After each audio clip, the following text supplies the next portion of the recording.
Naruto. Six Paths of the Senju Family. Chapter 41. The terrifying celestial magic chakra was pulsing around the rope tree.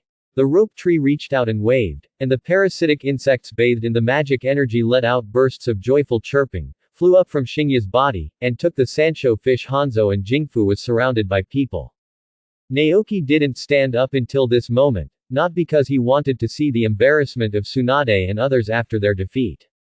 He just wanted to witness with his own eyes the moment when the three Konoha Sanins, who would become famous throughout the ninja world and each show their own charm and style, were truly born.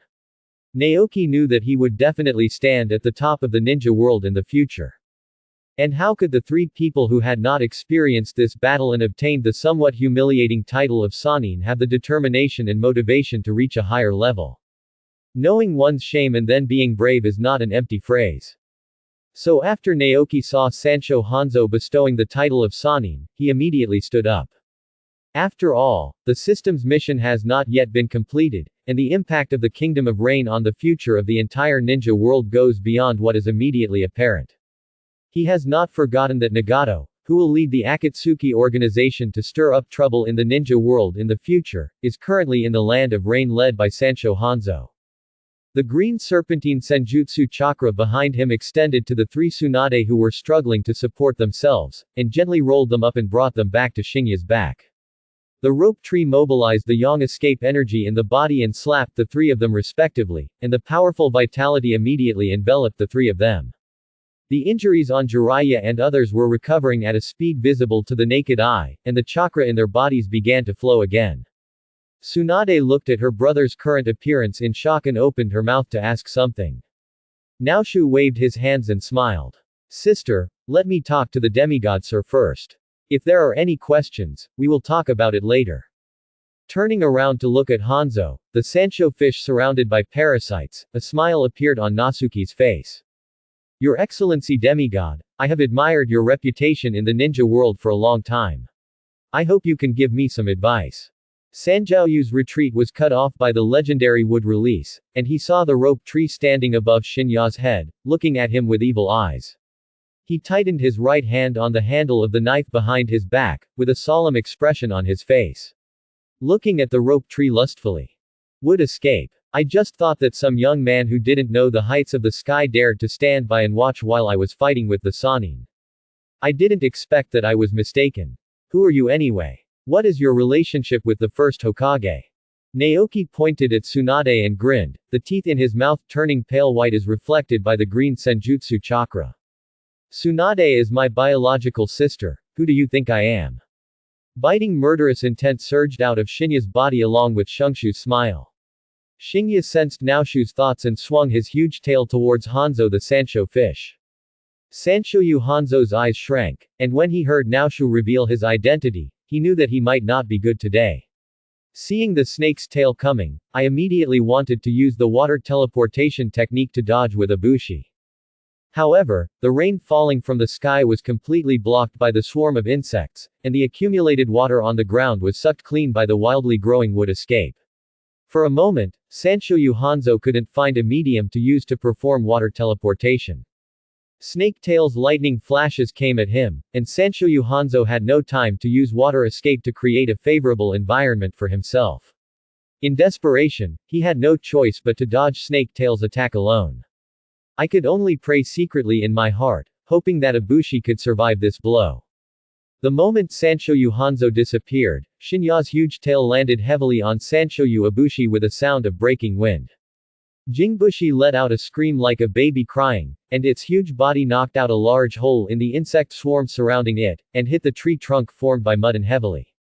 The swarm of insects that were knocked away and pressed under Jingfu suddenly exerted their strength together, lifting Jingfu's body up and flying staggeringly towards Xingya's direction. When Naoshu saw this situation, he was suddenly confused. What's going on? I didn't direct the bad bugs to catch this pepper fish. Xingya couldn't help but blush, and said with some embarrassment. Ahem. I'm getting used to this. When I was in Longdi Cave, every time I wanted to eat, I would ask these bugs to catch me a few pythons or something. I heard that the meat of this thing tastes like Sancho pepper. I haven't eaten it yet, so I couldn't help but catch it and want to try it. Shungshu looked at the Sanshu fish that was being carried by the insect swarm and struggling to spit out venom with a speechless expression, and looked at Shinya at his feet with a strange look. Are you sure this thing is edible? Don't accidentally poison it to death. Shinya flicked the tip of his tail in embarrassment and laughed twice. Hey, I forgot about this, then I won't eat it, I won't eat it. What a pity. Naoshu had no choice but to look at the Sansho fish that kept spitting venom. It would be troublesome for this thing to stay here after all, so he simply took over the command of the insect swarm with his mind and ordered the insects to kill Sansho Uoibushi. The swarm of insects got another master's order and immediately turned from lifting to biting. The Sansho fish suddenly screamed in agony, and the venom it spewed out and the chakra in its body were quickly swallowed up by the swarm of insects.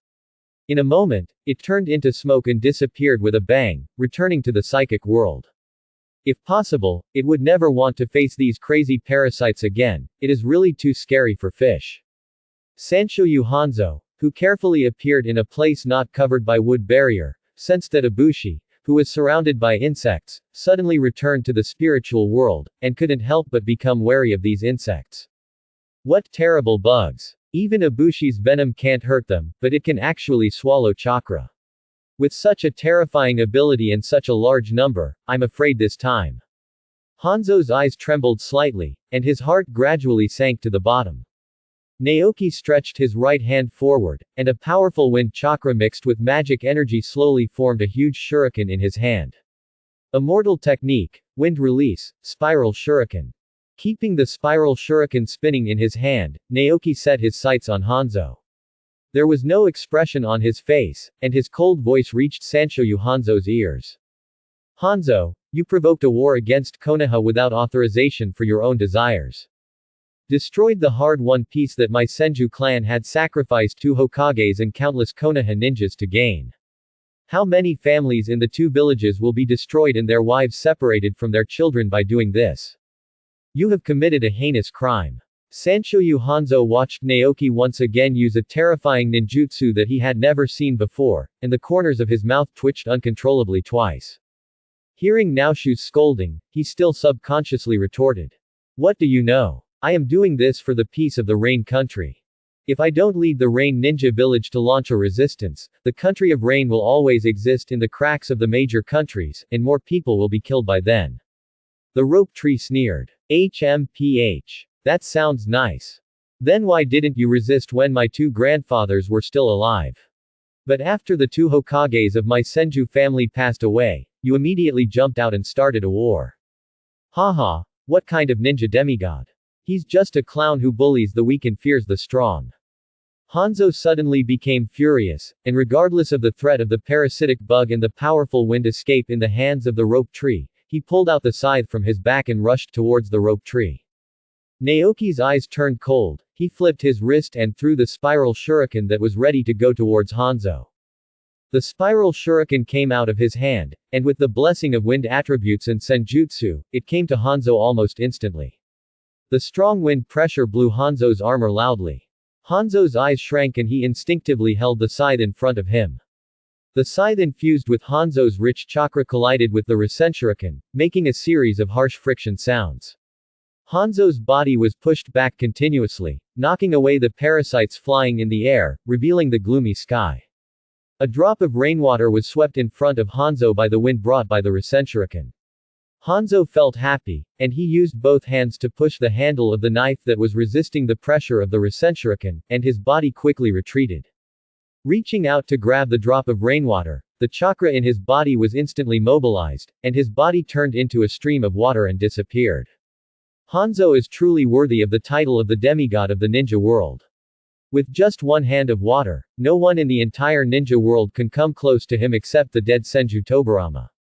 As Hanzo disappeared in an instant, the scythe lost the blessing of chakra, and suddenly let out an unpleasant cry of metal shattering, and was shattered into pieces by the violent wind blade. The next moment, the power of the wind release spiral shuriken suddenly exploded at the location where Hanzo had originally settled. The huge chakra sphere plowed a large pit with a radius of tens of meters on the ground, and everything around it was swept away by the violent wind blade. For the powder. Sanshoyu Hanzo watched the power of the Rasenshuriken with lingering fear, and felt his hands and feet were cold. He grew up in the land of rain, but now he felt that the rain falling on his body was so cold and biting. The rope tree has long known the location of Hanzo's teleportation technique through the powerful perception of the Sage mode. Almost at the same time, he activated the teleportation technique and appeared behind Hanzo. Hanzo noticed someone suddenly appeared behind him, turned around instinctively, and reached out to touch his back. As soon as I touched it, my hand came up empty. Only then did Hanzo remember that in his desperation to escape for his life, the scythe that had followed him in battle for many years had been buried in the wind escape. For a moment, the rope tree opposite Hanzo stretched out a hand and condensed a Rasengan again. Hanzo was startled and subconsciously wanted to dodge. But he found that his body felt like it was pinned down and he couldn't move at all. Hanzo was shocked and looked up at the rope tree. A flash of scarlet made Sancho Hanzo's head feel dizzy. Naoki was looking at him with a pair of scarlet 3 Magatama Sharingan eyes. Naoki opened his Sharingan, walked step by step in front of Sancho Hanzo, stretched out his hand and gently raised the Rasengan on his chest. No need to struggle. This is the golden binding technique released by the 3 Magatama Sharingan. Although your teleportation technique is very powerful, with the power of my pupils, under these eyes, you have no way to escape. Sanshoyu Hanzo swallowed hard, looked at the rope tree with a hint of horror, and spoke with a trembling voice. You have both Senju Hashirama's would release in Uchiha Madara's eyes. Who are you? The corners of Naoshu's mouth grinned in a wild arc, and he tilted his head slightly and whispered in Hanzo's ear. Me. I am destined to be the true god who brings peace to this world. Naoki stood up straight, his eyes shot out a cold light that made Sanshoyu Hanzo feel creepy, and he asked in a cold voice. Hanzo, do you want to die alive? As the cold voice of the rope tree came out, the speed of the spiral pill in his hand spun a few points faster. Naoki stretched out his hand and moved the Rasengan slightly forward. The armor on Hanzo's chest was silently torn into a round hole. The fine wind blades stabbed the muscles on Hanzo's chest and shook unnaturally. Threads of blood flowed out from the pores, staining Hanzo's chest of scarlet. The system prompts sounds at the right time. The host triggers a new choice. Option 1. Kill Sancho Hanzo and destroy the Rain Ninja Village. Your reputation will spread throughout the ninja world, and the new god of the ninja world will be born from this moment. Reward. Sage Mode Elementary of the Shikbone Forest. Option 2. Show great mercy and let Sancho Hanzo leave. Sancho Hanzo will unilaterally declare surrender to Konoha, promote your kindness and strength to the ninja world, and admit that you are the true ninja demigod. Reward. Mount Miaomu Sage Mode Elementary. Option 3. Take Sancho Hanzo under your command, become the true behind-the-scenes leader of Rain Ninja Village, and use Rain Ninja Village as the basis for your future conquest of the ninja world. Reward. +1 number of uses of the permanent gender god. Naoshu raised his eyebrows and looked at the options listed in his mind. Shungshu already has the immortal mode of Raichi Cave, so the demand for the immortal mode of the other two holy places is not that strong, and they directly chose Byoshun Shen, who is known as the strongest illusion in the plot. Although there is only one chance to use it, there is no doubt about the effect of other gods. The system is indeed so considerate. After settling on the third option, Naoki felt his left eye heat up, and the 3 Magatama in his eyes slowly turned into a kaleidoscope of Shisui's 4-cornered windmill. The corner of Naoki's mouth curved up, and he murmured, since there are other gods, it doesn't matter what your wishes are anymore. Sanshoyu Hanzo. Sanshoyu Hanzo's pupils shrank, and when he saw the 3 Magatama in Nosuke's left eye suddenly transformed into a strange 4-cornered windmill, he suddenly felt a bad premonition in his heart. No. Wait. For the sake of peace, I am willing to lead the Kingdom of Rain to surrender to Konoha and declare that I will never invade again. Please see that I haven't harmed the Sannin, let me go. I want to live. Sanshoyu Hanzo spoke in panic, his hurried words and inner shame and anger made his face under the mask turn red. In order to survive, a moment of honor and disgrace is nothing to a veteran ninja like him who has gone through countless ups and downs. As long as they survive today, the news that Konoha possesses ninjas who have awakened both the wood release and the Sharingan will spread throughout the ninja world. At that time, Konoha will inevitably be under siege by the entire ninja world and have no time to take care of itself. Naoki shook his head slightly and looked at Hanzo meaningfully, with a strange smile on his face. Don't worry, not only will I not kill you, but I will also make you live a better life. Sanshoyu Hanzo's expression was stagnant. Now that I am a fish, he was a little unsure of the thoughts of the powerful young man in front of him. Hanzo, look into my eyes. Naoki's unquestionable tone reached Sanshoyu Hanzo's ears like magic, and Sanshoyu Hanzo subconsciously moved his gaze to Nashu's eyes. The black four-cornered windmill began to rotate rapidly under the powerful pupil power of the rope tree, and a stream of spiritual energy shot from the left eye of the rope tree into the eyes of Sanshoyu Hanzo. Sanshoyu Hanzo's spirit was impacted by this powerful force, and he swayed and broke free from the illusion of the golden binding technique. A voice like a yellow bell echoed in the depths of his soul, and Sanshoyu Hanzo's eyes gradually became chaotic. The command of the man before you is your lifelong faith, and your soul and will be bound by him. We will take life and death, and we will obey everything. The self in Sanshoyu Hanzo's soul gradually disappeared under this voice, and a new personality was quietly born from the depths of his soul, slowly but firmly taking over everything Sanshoyu Hanzo was. Sanshoyu Hanzo's eyes gradually became clearer, and he regained his ability to move, but he did not immediately choose to escape or launch a surprise attack. The fear and surrender signals deep in his soul towards the boy in front of him were constantly transmitted to his mind, making Sanshoyu Hanzo understand that he was not the same person after all. Grown-ups. Sanshoyu Hanzo lowered his head, putting down his pride and dignity as a demigod in the ninja world in front of this young man who was much shorter than him. But his eyes were calm, as if the young man in front of him was born to be worshipped. Naoki nodded, closed the Sharingan that had returned to the three Magatama, and looked at Hanzo, who had quietly changed his mind under the influence of other gods. Remember my name. The current successor of the Thousand Hands clan, Rope Tree. Sanshoyu Hanzo was slightly stunned. With his extraordinary mind, he naturally heard the difference that Naoki only mentioned the Senju clan and did not say that he was a Konoha ninja. He understood in his heart and nodded respectfully. Yes, Master Naoshu. Rushu nodded slightly. Well, go back. Gather the ninjas of Yuyin village and wait for my orders. I will ask Orochimaru sensei to withdraw from the country of rain. The war is over. Sanshoyu Hanzo was silent for a moment, and then asked with a slight hesitation, Master Naoki, regarding the name of Sanin. After all, your sister and teacher are included in it. The rope tree waved his hand, indicating that it was okay. Just follow your original wishes. Develop Yuyin village well and don't expose my existence easily. Other things are up to you. Sanshoyu Hanzo nodded to express his understanding, reached out and took out a psychic scroll from his arms, and handed it to the rope tree with both hands. Yes. I understand. Sir, this is the psychic scroll of the Sanshoyu clan. Please accept it. Even if you don't need it, leave it to other trustworthy subordinates. It will be much easier to pass on your orders in the future. Shenshu smiled and reached out to take the scroll. Well, you're interested. Then I'll accept it. Go.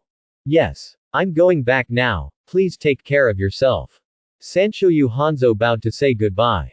He raised his head, glanced at Orochimaru and the others calmly, and disappeared into the rain in an instant. The wooden forest, which contains powerful yang release and Senju energy, can no longer be eliminated by withdrawing chakra. The rope tree can simply be left alone and be used as a forestation for the rain country. After communicating with Shinya, he removed its psychic spell. Naoki also exited the sage mode and came to the Sanin who was waiting for him. Teacher Orochimaru, the war in the land of rain is over. Orochimaru looked at Naoki in surprise, and asked in a somewhat uncertain tone, Naoki, why did Sanshoyu Hanzo's attitude suddenly change so drastically? What did you do to him? Jiraiya and Tsunade were equally stunned. If anyone told them that the person standing respectfully in front of the rope tree just now was actually the same demigod who beat the three of them to a pulp and was famous in the ninja world, Tsunade would definitely punch this person without hesitation. Naoki couldn't explain to them about other gods. He just closed his eyes and opened them again. A pattern completely different from the three Magatama appeared in Naoki's eyes.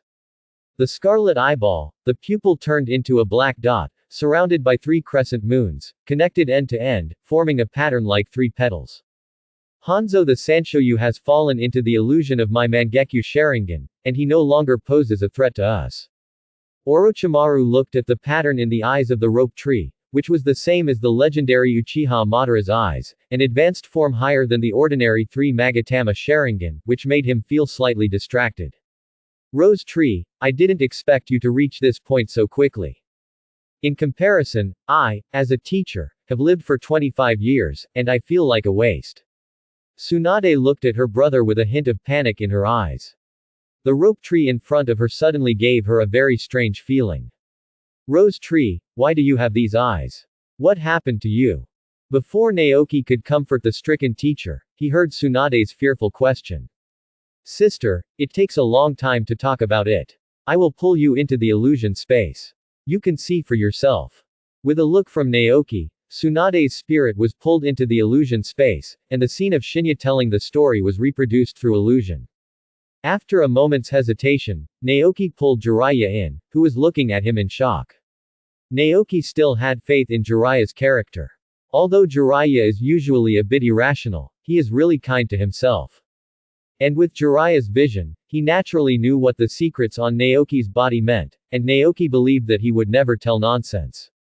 Not long after, Tsunade and Jiraiya retreated from the Genjutsu space. Tsunade had a look of surprise on her face, and looked at Naoki with a smile that couldn't be concealed. No matter whether he is the reincarnation of the immortal of 6 paths or not, as long as the rope tree is still his younger brother, then everything is not a problem. Good boy, I didn't expect that. Tsunade glanced at the crystal pendant still hanging on Naoki's chest, with a proud smile on her face. Haha, no wonder I keep losing money and gambling recently. I thought it was because my gambling skills are not good, but it turns out that I gave all my luck to you. Tell me, how can I thank my sister? Naoki smiled, feeling really grateful to Tsunade. Without Tsunade's punch, he would not have become the rope tree he is now. Without Tsunade's chakra activation system from Palm Senjutsu, he would not have gained this strength so quickly.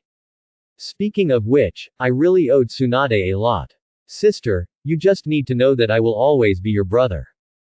If one day I can stand at the top of the ninja world, I will fulfill all your requests. A big smile appeared on Tsunade's face. She stepped forward and took Nashu into her arms, mussing his hair, feeling satisfied with the long-lost touch. No sooner said than done. Shengshu gently broke out of her arms, looked into her eyes, and nodded firmly. No sooner said than done.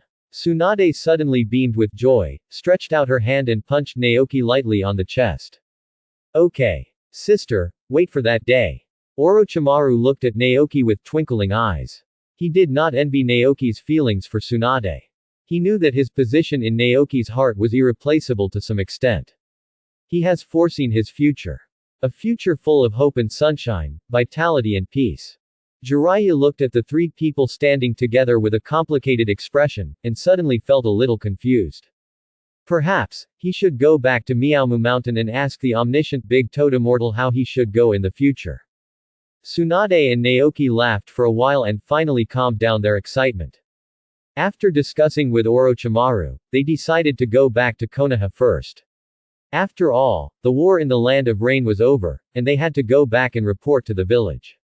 No matter what happens to them in the future, the Hokage of Konoha is still Sarutobi Hiruzen, and the procedures that should be followed must still be followed. Jiraiya, don't stand around like that. The fight is over. We should go. Tsunade shouted, and seeing Jiraiya still standing there in a daze, she turned back to Jiraiya and waved her hand in front of his eyes. After this battle with Sancho Hanzo, for some reason, Tsunade suddenly felt embarrassed to punch him from time to time like before. Jiraiya felt Tsunade's movements and raised his head somewhat sluggishly, looking at Tsunade with confusion. Tsunade. Tsunade was stunned, wondering why Jiraiya suddenly became like this. Jiraiya, what's wrong with you? Is the injury you suffered just now okay? I'll ask Naoki to treat you. That boy is so powerful now. He uses Yongdun to treat his injuries, which is more effective than my Palm Immortal technique. Jiraiya turned to look at the rope tree, the confusion in his eyes getting even worse.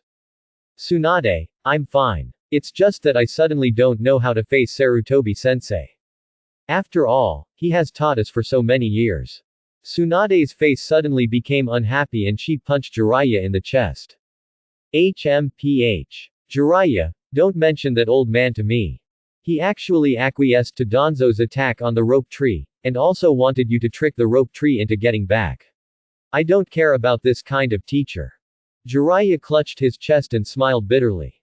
Tsunade's punch wasn't too hard, it was just that she was used to hitting him before, so she subconsciously hit him when she got angry. Tsunade, you may not understand how I feel. I'm not like you and Orochimaru. You are the princess of the Senju clan, and you are born and destined to become a strong person. Orochimaru is very talented, and he can learn everything instantly, so he doesn't need others to worry about him at all. But I'm different. When Jiraiya said this, there was a hint of disappointment on his face. I'm just an ordinary civilian boy with average talent and a simple mind. Without Sarutobi-sensei's teachings, I wouldn't have been able to stand by your two sides, let alone have the strength I have now. Jiraiya glanced at the rope tree walking away and suddenly showed a self-deprecating smile. Although this little strength is nothing. Tsunade raised her eyebrows and suddenly lost her temper. She punched Jiraiya on the head and knocked him to the ground. You stupid. You and Orochimaru are my best friends. Who dares to say that you are ordinary? Besides, he taught you, and my second grandfather also taught him. At most, we can be even with him. And the second grandfather even gave him the position of Hokage. In turn, he still owes me. Jiraiya covered his face and stood up. Although his face hurt a little, his heart was filled with tears and he almost shed tears. Tsunade, thank you. But, before Jiraiya could finish speaking, the rope tree in the distance saw that the two people did not follow, and there seemed to be some disputes. A sudden appearance came to the two of them, interrupting Jiraiya's words. Brother Jiraiya, sister, why are you arguing? Tsunade pointed at Jiraiya. It's all this idiot who makes me so angry. Humph. After saying that, he turned around and left angrily, flicking the single ponytail tied high on his head. Naoki looked at Jiraiya and probably guessed something. Brother Jiraiya, is it because of the third Hokage? Jiraiya nodded, looking with a complicated expression at the young man who had followed him since childhood, and now he has become a strong man that he needs to look up to. Naoki, I apologize to you on behalf of Sarutobi-sensei. I'm sorry. Naoshu shook his head. Brother Jiraiya, it's not your fault. Sarutobi Hiruzen is different from you. He has been fascinated by the Hokage's position. He has forgotten that the will of fire is Konoha's will, not his Sarutobi Hiruzen's will. But you are different. You are destined to become a great being in the future. He only deserves to lie in a decaying tomb and look up at your future figure. Jiraiya looked at the rope tree in surprise, not expecting that he would give him such a high evaluation. The confusion in Jiraiya's eyes seemed to dissipate a little, and he said with a self-deprecating smile on his face. Naoki, brother Jiraiya knows that you are very strong now, but you can't make fun of me with this, right? Naoki shook his head, denying Jiraiya's words. No. When I say greatness, I don't mean your strength. There are many ninjas who are stronger than you in the ninja world, but few are worthy of the word great. Your greatness lies in your forbearance and your thoughts. Isn't the belief in running for peace the way of tolerance that you will carry out throughout your life? Jiraiya was shocked and looked at the rope tree in disbelief. Everything he did, under the guidance of the great Toad Immortal, was for that great goal. Although he didn't tell anyone, everything he did was to find the prophesied savior who could bring peace to the ninja world. But how did Rope Tree know? How do you know? Have you also heard the prophecy of the great Toad Immortal? Do you know that the son of the prophecy will be my disciple? As soon as Jiraiya asked the question, he knew that he had been stupid again. The rope tree obviously signed a psychic contract with Raichi Cave. With the relationship between the two holy places, how could the rope tree go to Miaomu Mountain to see the great Toad Immortal? Naoshu shook his head and pointed at his eyes. My eyes have seen your future. Jiraiya looked happy, quickly took Naoki's arm, and asked eagerly. Naoki, what is my future? Have I really accepted the savior of the ninja world as my disciple? Also, is my future self married? Is it Tsunade? Naoki's face darkened as he looked at Jiraiya who had returned to his original form. Is this guy just pretending to be like this? Is this what my sister is thinking about? Naoki glared at Jiraiya with a straight face and shook his hand away. HMPH. I don't know. Go and ask the toad.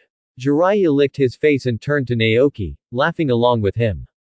Rose tree, just tell me. Naoki impatiently pushed away Jiraiya's big face, turned around and left. I'm your disciple. Not married. You're dead. Jiraiya's expression froze, and he stretched out his hand to scratch his head. Really? How did I die? Hey, Shungshu, wait for me. Even if I don't get married in the future, you can just tell me who my future disciple is.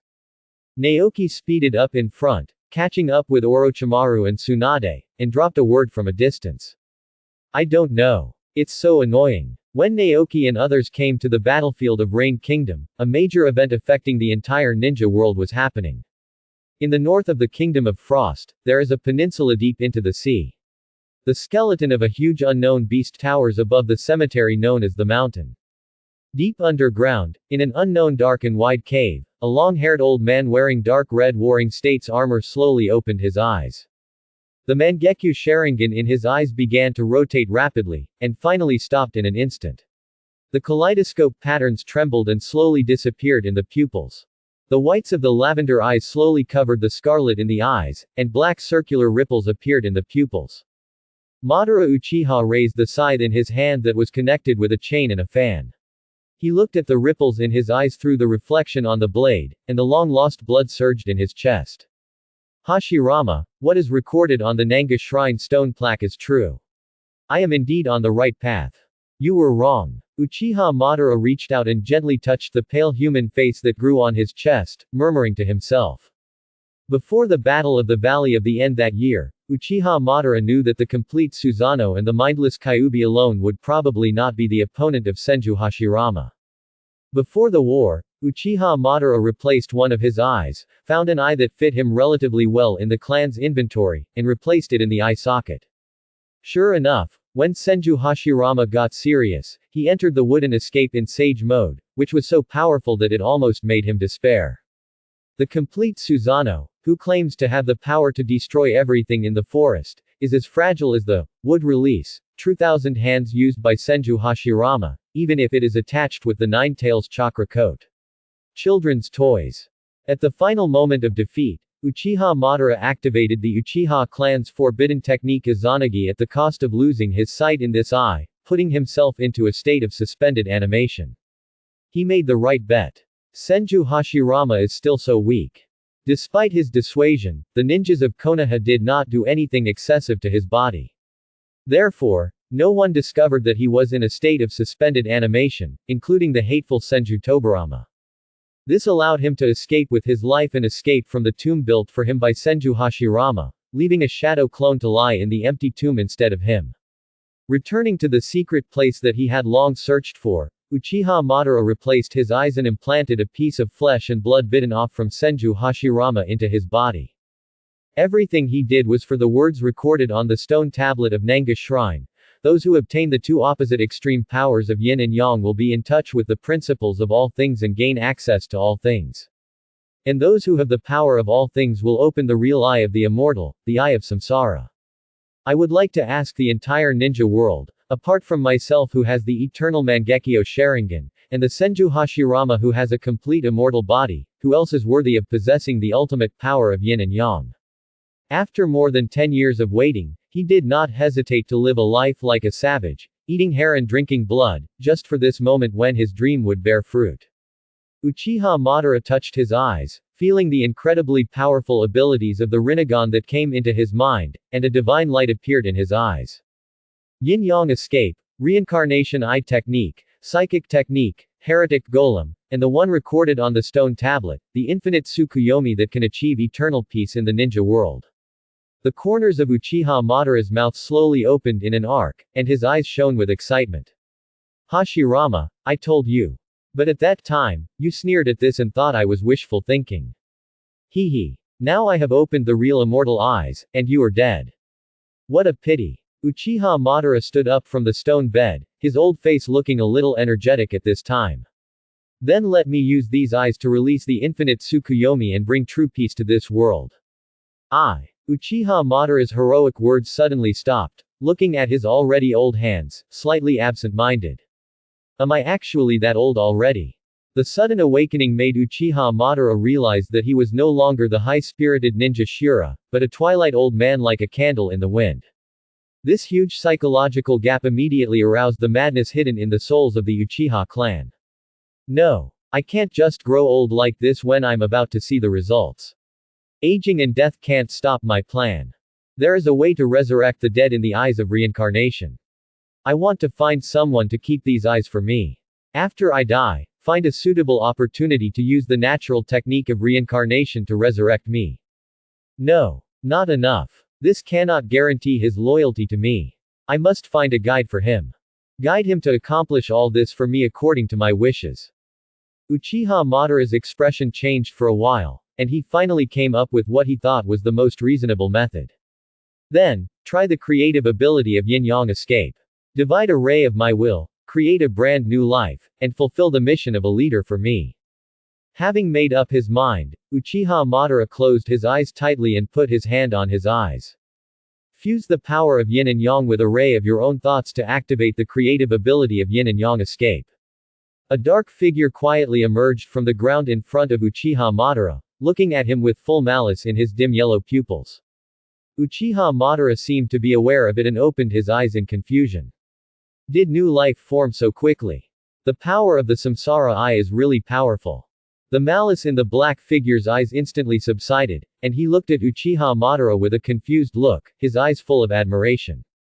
Madara-sama. A timid soft call attracted Uchiha Madara's attention, and he finally looked down and saw the black figure in front of him that almost blended into the darkness of the cave. Uchiha Madara's face froze, and he didn't want to believe his eyes. Cut. Is my will so dark? Forget it. After all, this is my first time using yin-yang to create something, so it's normal to be a little unfamiliar. Uchiha Madara looked at the black shadow seriously, and finally closed his eyes in disgust and uttered a sentence. It's so ugly. Black Zetsu's eyebrows twitched, and he wanted to stab Uchiha Madara to death with a stick. He gritted his teeth bitterly, and finally forced out a happy smile, revealing 2 rows of sharp teeth. Madara-sama, did you create me? Uchiha Madara's eyes barely opened a crack, glanced at Black Zetsu, and quickly closed them again. Yes, not bad. Do you have intelligence right after you were born? As the incarnation of my will, do you have your own name? Heiju suppressed the anger in his heart and comforted himself silently. Don't be angry. Don't be angry. Everything is for mother, Uchiha Madara is just a tool. After a fierce psychological struggle, he finally smoothed away the trauma in his soul. A flattering smile appeared on Heiju's face and he quickly replied. Madara-sama, I seem to have a name. I should be called Black Zetsu. Madara-sama, am I really the embodiment of your will? Uchiha Madara nodded slightly. Yeah. Black Zetsu. That's a pretty good name. Yes, I created you using yin-yang done. As the incarnation of my will, Uchiha Madara, you are the one who will guide my successor to complete the plan in the future. A trace of excitement flashed in Heiju's eyes, and he couldn't help but give a reminder. Madara-sama, your will. It's just that my strength alone is too weak. Can you find some helpers for me?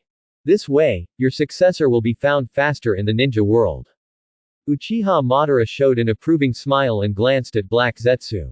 Not bad. You are indeed the incarnation of my will, you can actually think of this. I'm just looking for help. Uchiha Madara was a little hesitant. His current identity was that of a dead man, and he didn't want to show his face until his resurrection plan was completed. Black Zetsu could see Uchiha Madara's hesitation at a glance and said considerately. Madara-sama, the necromancy of the Samsara Eye can summon the heretic golem. You can use Onmyoji to create a large number of lives similar to me through the heretic golem. They will be the best helpers. Uchiha Madara was stunned and looked at Black Zetsu in confusion. How do you know so much about the power of the Samsara Eye? What is a heretic demon?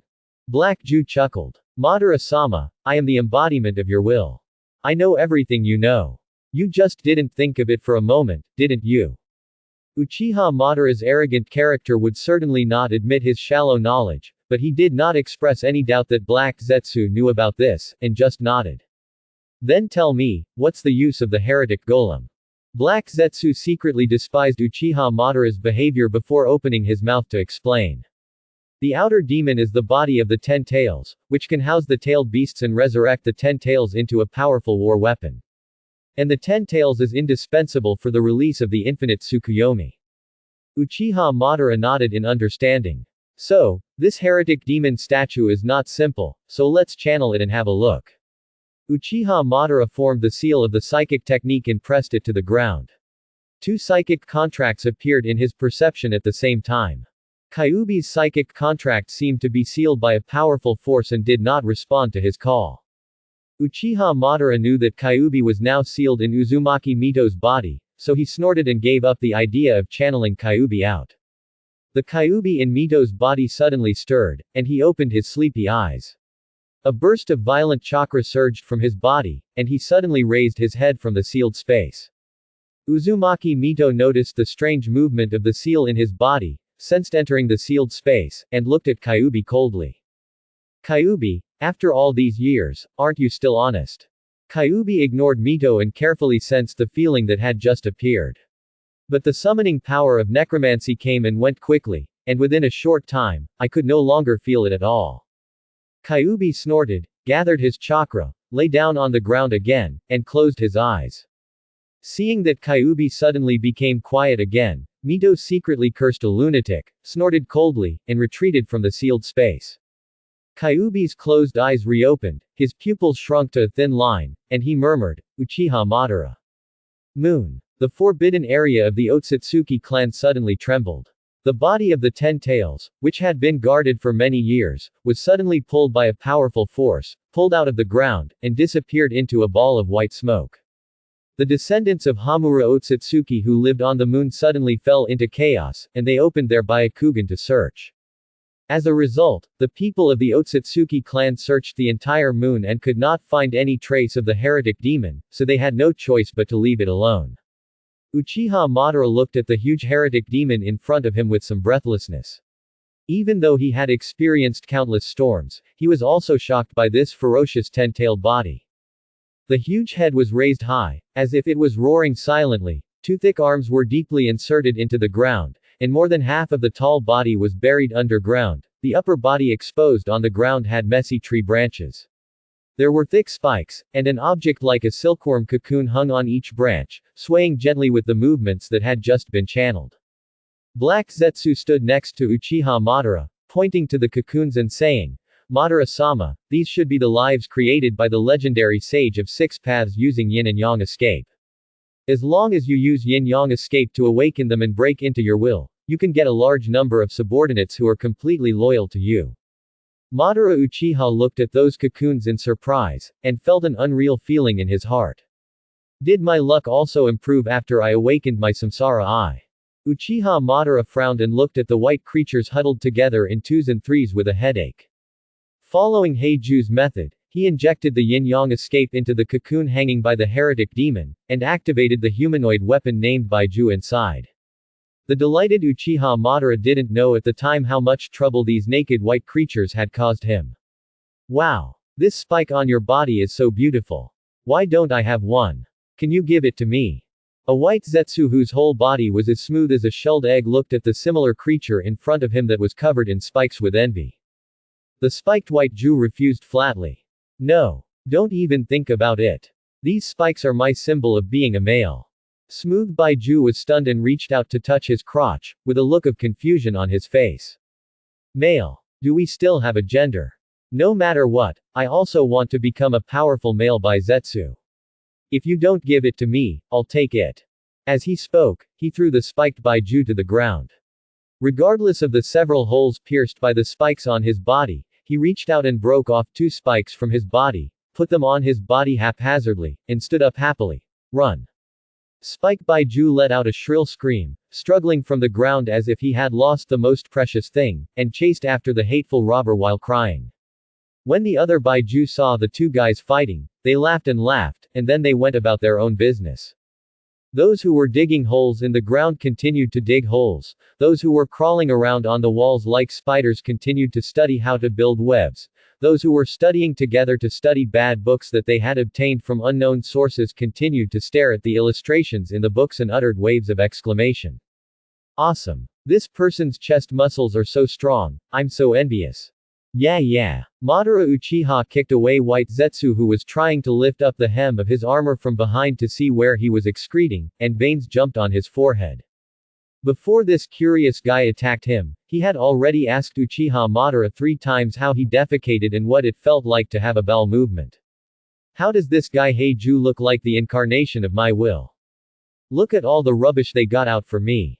Bai Zetsu, who was extremely curious about the meaning of defecation, got up from the ground, raised his head and looked at Uchiha Madara, showing a smiling face asking for credit. Nah. Madara-sama, we are very useful, not trash. Look, we don't even have to eat or sleep. Baiju touched his chin and suddenly showed a solemn expression.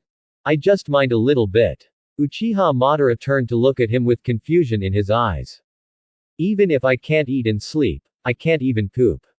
Suddenly I feel that the life created by Madara-sama is very incomplete. Uchiha Madara resisted the urge to tear this chatty into pieces, gritted his teeth and said. What else can you, the defective ones, do besides tearing down your master? Heiju has been out searching for so long. Why don't you guys know if he has found a suitable host to inherit the samsara eye? Bai Zetsu nodded, agreeing with Uchiha Madara's words. Madara-sama is indeed a strong man with free will. What he said makes sense. Then I'll go find Black Zetsu. By the way, I asked him if he knew what it means to have a bowel movement. Uchiha Madara's patience finally reached its limit, and he was about to take action and crush this shitty-mouthed guy to death. The ground in the cave suddenly rippled, and Heiju held a red-haired child in his arms and floated up from the ground. No. Madara-sama, I have found a suitable host for the samsara eye. Black Ju put down the little boy in his arms and turned to look at Baiju, with a hint of warning flashing in his eyes. As a creature of yin-yang escape, I have no intention of doing so. Moreover, in order to better serve Madara-sama, all those useless things can be discarded. Baiju received the warning in Black Ju's eyes, spread his hands and stopped talking. Uchiha Madara walked up to the unconscious red-haired boy and took a look, with a hint of dissatisfaction on his face. Hey Zetsu, is this the successor you found for me? At such a young age, how long do I have to wait? Black Zetsu quickly explained. Madara-sama. You should know that the power of the samsara eye is not something that ordinary people can bear. As for the suitable candidates with immortal bodies, I have only found 2 suitable candidates so far. This child is the most suitable one. Uchiha Madara stared at the boy's red hair and nodded thoughtfully. What about the other one? Why not choose him? The other Madara-sama should also know him. He is the grandson of Senju Hashirama, the child named Naoki. That child has now awakened to Mudun, and was originally the most suitable candidate. But Orochimaru and Tsunade are guarding him, and I can't get close, so I have to give up. Uchiha Madara's eyes flashed slightly. Would release. I didn't expect that guy Hashirama to have someone after him. Then what's his current strength? Heiju hesitated for a moment and shook his head uncertainly. I haven't seen him take action yet. I just feel that the chakra in his body should have surpassed the Junin level. Of course, this little strength is nothing in front of Madara-sama. But my strength is limited. If Master Madara wants him to be the host of the samsara eye, he may have to do it himself. Uchiha Madara gently pressed his chest with his hand and was silent for a moment. That's it. Let him grow up first. He's just a Jonin. His current strength is too weak to affect my plan. Perhaps, when I am resurrected again, he will be a good opponent. It would be a little too lonely if I was the only one in the ninja world. Black Zetsu looked at Uchiha Madara's movements, a trace of ridicule flashed in his eyes, he bent slightly to hide the emotion in his eyes, and said respectfully, Your will. Red hair. Is this child an orphan of the Uzumaki clan? When you brought him here, did you clean up your hands and tail? Black Z grinned with a sinister smile. Madara-sama has great eyesight. Don't worry. His parents are just ordinary Uzumaki clan members who have been exiled and have been dealt with by me. I knocked the child unconscious and brought him back, and let the 2 Baiju pretend to be his parents. When he wakes up, he will return home and will not know anything. I will find an opportunity to kill the two Zetsu pretending to be his parents, let him see his parents die tragically in front of him, and stimulate him to activate the power of the Samsara Eye. What do you think of this plan, Madara-sama? Uchiha Madara nodded calmly. It was just two people dying. Such a trivial matter could not make any waves in his heart. On the contrary, Heiju's way of doing things made him quite satisfied. Well done. After you replace him with the Samsara Eye, you can send him back. Keep your hands and feet clean and don't attract other people's attention. After the explanation, Uchiha Madara opened the boy's eyelids, and the power of his eyes shot into the little boy's eyes. Under the influence of the illusion, the little boy suddenly fell into a deeper sleep. Uchiha Madara stretched out two fingers and skillfully dug out the boy's eyes, then threw them under his feet and crushed them into a blur. The boy's body twitched twice in his sleep, and a look of pain appeared on his face. Uchiha Madara didn't seem to see it. The Mangekyo Sharingan in his eyes turned into the shape of the Rinnegan. Then without hesitation, he reached into his eye sockets and took out the two Samsara eyes. Black Zetsu on the side quickly handed over a bottle with two Sharingan eyes and stuffed it into Uchiha Madara's hand. Uchiha Madara fumbled and took his eyes out of the bottle, then stuffed them into his empty eye sockets with an expressionless expression. The yang escape chakra circulated, and the two newly implanted Sharingan eyes took root in his eye sockets and connected with the flesh and blood meridians. Uchiha Madara opened his eyes, revealing the three Magatama in his eyes, and blinked uncomfortably. What a weak eye power. I never thought that I, Uchiha Madara, would be so weak. Shaking his head, he took the reincarnation eye from Heiju's hand. Uchiha Madara looked at the Rinnegan in his hand, with a trace of reluctance and worry in his eyes. After awakening the Samsara Eye, he once quietly returned to Nanan to congratulate the god with the help of Heiju's floating technique. With the power of the Samsara Eye, he finally saw clearly the remaining contents of the stone tablet left by the Immortal of Six Paths. Use the Samsara Eye to channel the Ten Tails body, collect the power of the nine-tailed beasts, and resurrect the Ten Tails. Then incorporate the Ten Tails into your body and open the Eye of the Moon, and you can become the same existence as the Sage of Six Paths. Until then, Uchiha Madara can truly use the Eye of the Moon to release the infinite Tsukuyomi and bring permanent peace to the world. But Uchiha Madara also knew that this power that could achieve his ultimate goal was too powerful.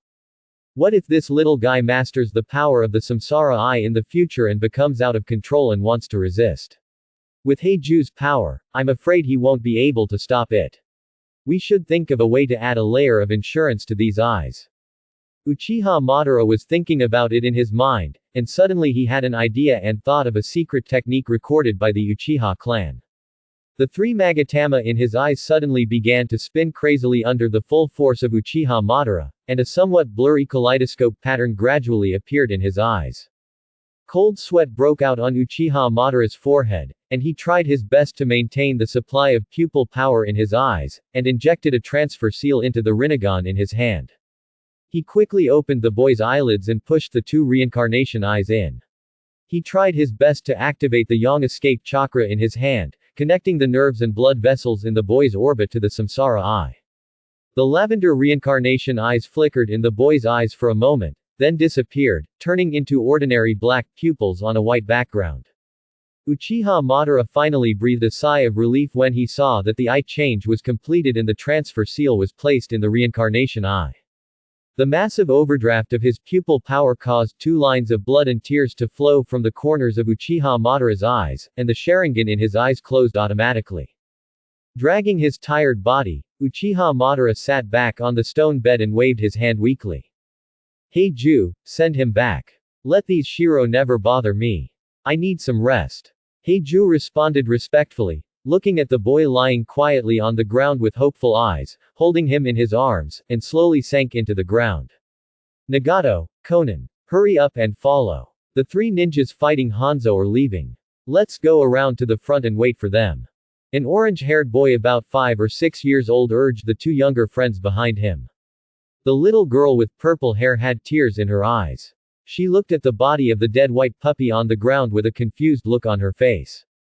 Brother Yahiko, I'm too young to touch it.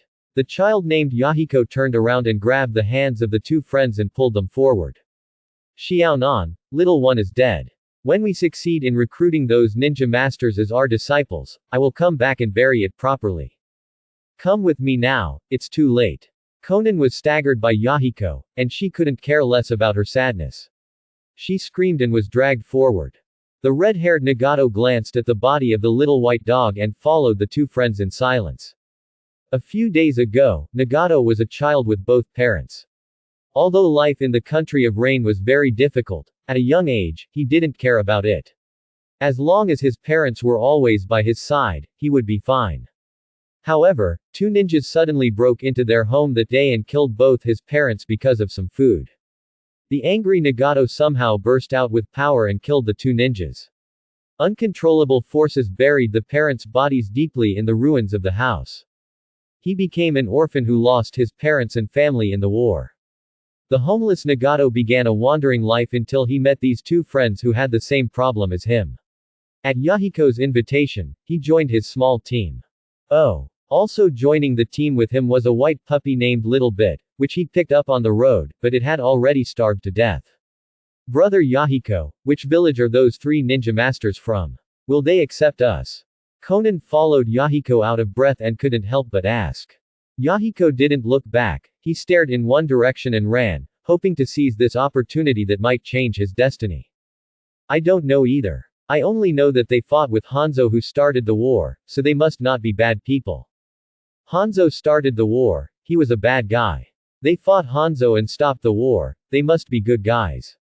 Right. Yahiko was also panting slightly.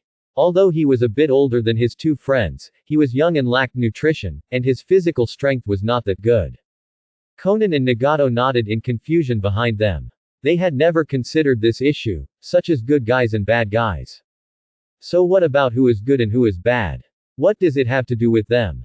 How important is it to have a full stomach?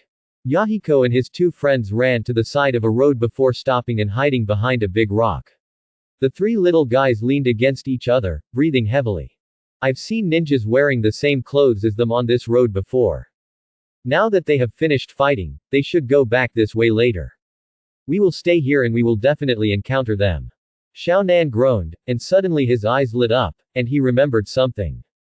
Brother Yahiko, if I give some gifts to the ninja-sama, will they accept us as soon as they are happy? Yahiko scratched his head, his face a little tangled. A gift. This should be fine, right? But we don't even have enough to eat, so what gifts can we get? Xiaonan carefully took out a small bag made of leaves from her arms, and took out a relatively complete piece of white paper. It has been covered with writing, and you can also see some tear marks on the edges.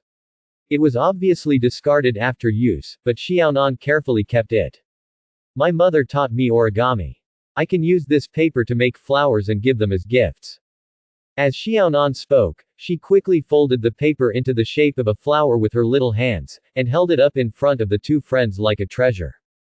Dang dang. Looks good. Yahiko looked at the scrap paper in Conan's hand, which turned into a beautiful paper flower in a moment, and subconsciously opened his mouth. Even Nagato, who was silent, couldn't help but take a second look, marveling at Conan's ingenuity. Amazing. Zonin, when you become a ninja in the future, I will definitely find you better paper for you to fold. Yahiko patted his chest and said with confidence. Xiaonan narrowed her eyes into crescents and nodded her head vigorously. Well, thank you Yahiko ni. Orochimaru walked slowly in front with Tsunade. Not far behind, Jiraiya was entangled with the rope tree, trying to know his future from his mouth. Rose tree, just tell me. Naoki walked forward expressionlessly, paying no attention to Jiraiya who was walking around him. But he regretted it so much in his heart that he would have stopped talking if he had known it. Now Jiraiya was like a fly, buzzing in his ears non-stop. I already said that. Yes. Not married. You're dead. Stop asking, it's so annoying. Jiraiya heard Naoki once again use these words perfunctorily, and pulled his hair a little crazy. Ah Shungshu, don't be like this. Please be more serious, this answer is too casual. Shungshu walked away with a straight face, minding his own business, and said, believe it or not, love. Seeing Jiraiya being eaten to death by the rope tree, Orochimaru curved the corner of his mouth and revealed a smile. Tsunade curled her lips and snorted disdainfully. Huh. What two kids who won't grow up? Orochimaru smiled and was about to echo Tsunade. Suddenly, he keenly sensed some movement behind a big rock on the roadside. With a cold look in his eyes, he waved his hand and shot a kunai. Who is he? Hiding there secretly. The kunai was nailed to the stone with a clang, and the three friends hiding behind the stone screamed and ran out from behind the stone in panic. Ah! Ninja-sama, don't do anything. We don't mean any harm.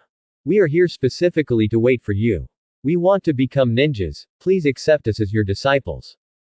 Yahiko protected Konan and Nagato behind him, looked at the kunai deeply embedded in the stone, swallowed, and looked at Orochimaru with some fear. His voice was trembling, but he stated his purpose firmly. He knew that this was one of the few opportunities they could find to change their destiny, and no matter how scared he was, he would not give up. Orochimaru narrowed his eyes slightly and looked at the three children who jumped out from behind the stone. A war orphan from the land of rain. Want to become a ninja? Are you making a mistake? We are enemies of the kingdom of rain. Aren't you afraid that I will kill you? Orochimaru spoke, deliberately exuding a murderous aura from his body. Yahiko's body trembled slightly, and a trace of fear arose in his heart. Tsunade rolled her eyes at Orochimaru and reached out to pat him. Orochimaru, put away your murderous intent, they are just a few children. Orochimaru nodded when he heard this and restrained the murderous intention in his body. Yahiko breathed a sigh of relief, and then realized that his clothes were soaked with cold sweat. Tsunade walked up to the three little ones and looked at their shivering bodies, and couldn't help but feel weak in her heart. Don't worry, little ones. Orochimaru didn't mean to do it, didn't he scare you? Yahiko shook his head stiffly and said nothing. Konan, who was hiding behind Yahiko, pursed her lips, held the paper flower in both hands, and timidly raised it to Tsunade, who was also a woman. Sister, give it to you. Tsunade gently picked up the small flower folded from old paper from Konan's hand, looked at Konan's pure eyes, and showed a gentle smile. Thank you for the flowers. My sister likes them very much. Little sister, what's your name? Seeing Tsunade accept her paper flowers, Konan's little face suddenly burst into a happy smile. He reached out and grabbed his two friends, one on the left and the other on the right, and happily introduced them to Tsunade. Sister, my name is Konan, this is brother Yahiko, and this is Nagato. Naoki suddenly stopped and looked at the three little guys standing in front of Tsunade. Conspicuous red hair, rare purple hair, and the orange hair of Tiandao in his memory. A smile appeared on Naoki's face, and he grabbed Jiraiya who was grumbling next to him. Brother Jiraiya, your disciple is here. Jiraiya was stunned for a moment and looked over at the rope tree. This glance was like traveling through two worlds, connecting the fates of the four masters and disciples together again. Nagato stared at the Konoha Jonin vest on Tsunade in front of him, and his body began to tremble violently. The image of his parents being killed by ninjas appeared before his eyes again. It's them. Same clothes, same logo. Konan noticed that Nagato's arms were shaking. She turned her head to look at him worriedly and reached out to touch his forehead. Nagato, why are you shaking so hard? Are you feeling uncomfortable? Nagato knocked off Konan's hand on her head, pushed her weak little body far away, and stared at Tsunade in front of her, while the aura on her body began to rise continuously. Xiaonan was pushed to the ground and rolled away, letting out a cry of pain. Nagato, why are you pushing Konan? Konan, are you okay? Yahiko screamed, hurriedly ran towards Konan, and helped her up from the ground. Seeing the bleeding wound on her leg, he turned to glare at Nagato. Are you crazy? Xiaonan cares about you so much, how can you hurt her? Naoki suddenly sensed the unique aura of yin-yang dun emanating from Nagato. I was startled when a slinky figure appeared next to Yahiko and Konan, pulling them back quickly. At the same time, he did not forget to warn Tsunade and Orochimaru. Sister, Mr. Orochimaru, retreat quickly. Tsunade and Orochimaru were looking at Nagato in confusion, wondering why he suddenly emitted a wave of power, even though he was just an ordinary child just now. Hearing Shungshu's reminder, the two of them felt nervous and subconsciously retreated to Shungshu. The lines of the Samsara eye slowly appeared in Nagato's eyes, and he gritted his teeth and roared. You murderers, die! Invisible power suddenly emanated from Nagato's eyes, and a powerful repulsive force, starting from Nagato, lifted up large pieces of soil on the ground and rushed towards Tsunade's location crazily. Tsunade and Orochimaru's expressions changed, and they mobilized their chakra to prepare for defense. Naoki threw Konan and Yahiko to Jiraiya, who came over, and slapped his hands on the ground. Necromantic technique, triple Rashomon. Under Orochimaru's surprised gaze, 3 tall hell gates suddenly emerged from the ground, and Orochimaru looked at the rope tree in confusion. Rose tree, are you too careful? You are just a child, how big can it be? Before Orochimaru could finish his words, an invisible repulsion suddenly collided with Rashomon. Boom! With a loud bang, the first Rashomon shattered under the repulsive force, and the flying debris was pushed towards the second Rashomon by the repulsive force, knocking it into a ball of white smoke. The third Rashomon gate trembled violently, and cracks appeared on the door, but the repulsive force was finally offset. Orochimaru looked at the cracks on the Rashomon gate and couldn't help but feel secretly afraid. Teacher, of course ordinary children don't need to be so careful, but he is different. Naoki explained to Orochimaru, waved his hands to disperse Rashomon, and walked towards Nagato, who had fallen unconscious. Wait, please don't hurt Nagato. His parents were killed by ninjas, and he did this in the heat of the moment. Please. Seeing Naoki walking towards Nagato, Yahiko thought that Naoki wanted to kill Nagato who attacked them, so he shouted anxiously behind Naoki. Naoki stopped and turned to look at Yahiko. He just wanted to kill you too as well, so don't you hate him too? Yahiko gritted his teeth and shook his head stubbornly. No. Nagato is not usually like this. Although he talks very little, I know that he is a very gentle person. Zonin, that's it, right. Konan's knee was pushed by Nagato, causing a large cut on her knee. The blood that flowed out has stained the pants on her calf red. The little girl burst into tears in pain, but she still nodded firmly after hearing Yahiko's words. Brother, please let Nagato go. He didn't mean to do it. Naoshu looked at Xiaonan who was holding back tears, a soft smile flashed in his eyes, and he knelt down to touch the wound on her knee. Warm yang release chakra was released from his hand and healed the wound on Konan's knee. The rope hand reached out and rubbed Xiaonan's long hair. Good boy. Don't worry. Brother won't hurt him. Naoki stood up and looked at Yahiko and Konan, the expression on his face became slightly serious. But civilians can't be forgiven for attacking ninjas. Are you ready to pay for his mistakes? Yahiko panicked. He only had the courage to bring his friends to find these ninjas because of his strong desire to become a ninja. But I never thought about the fact that I still need to pay a price. Gritting his teeth, Yahiko looked at the rope tree with stubborn eyes, with a solemn expression on his face that looked at death. I brought Nagato and Konan here to find you.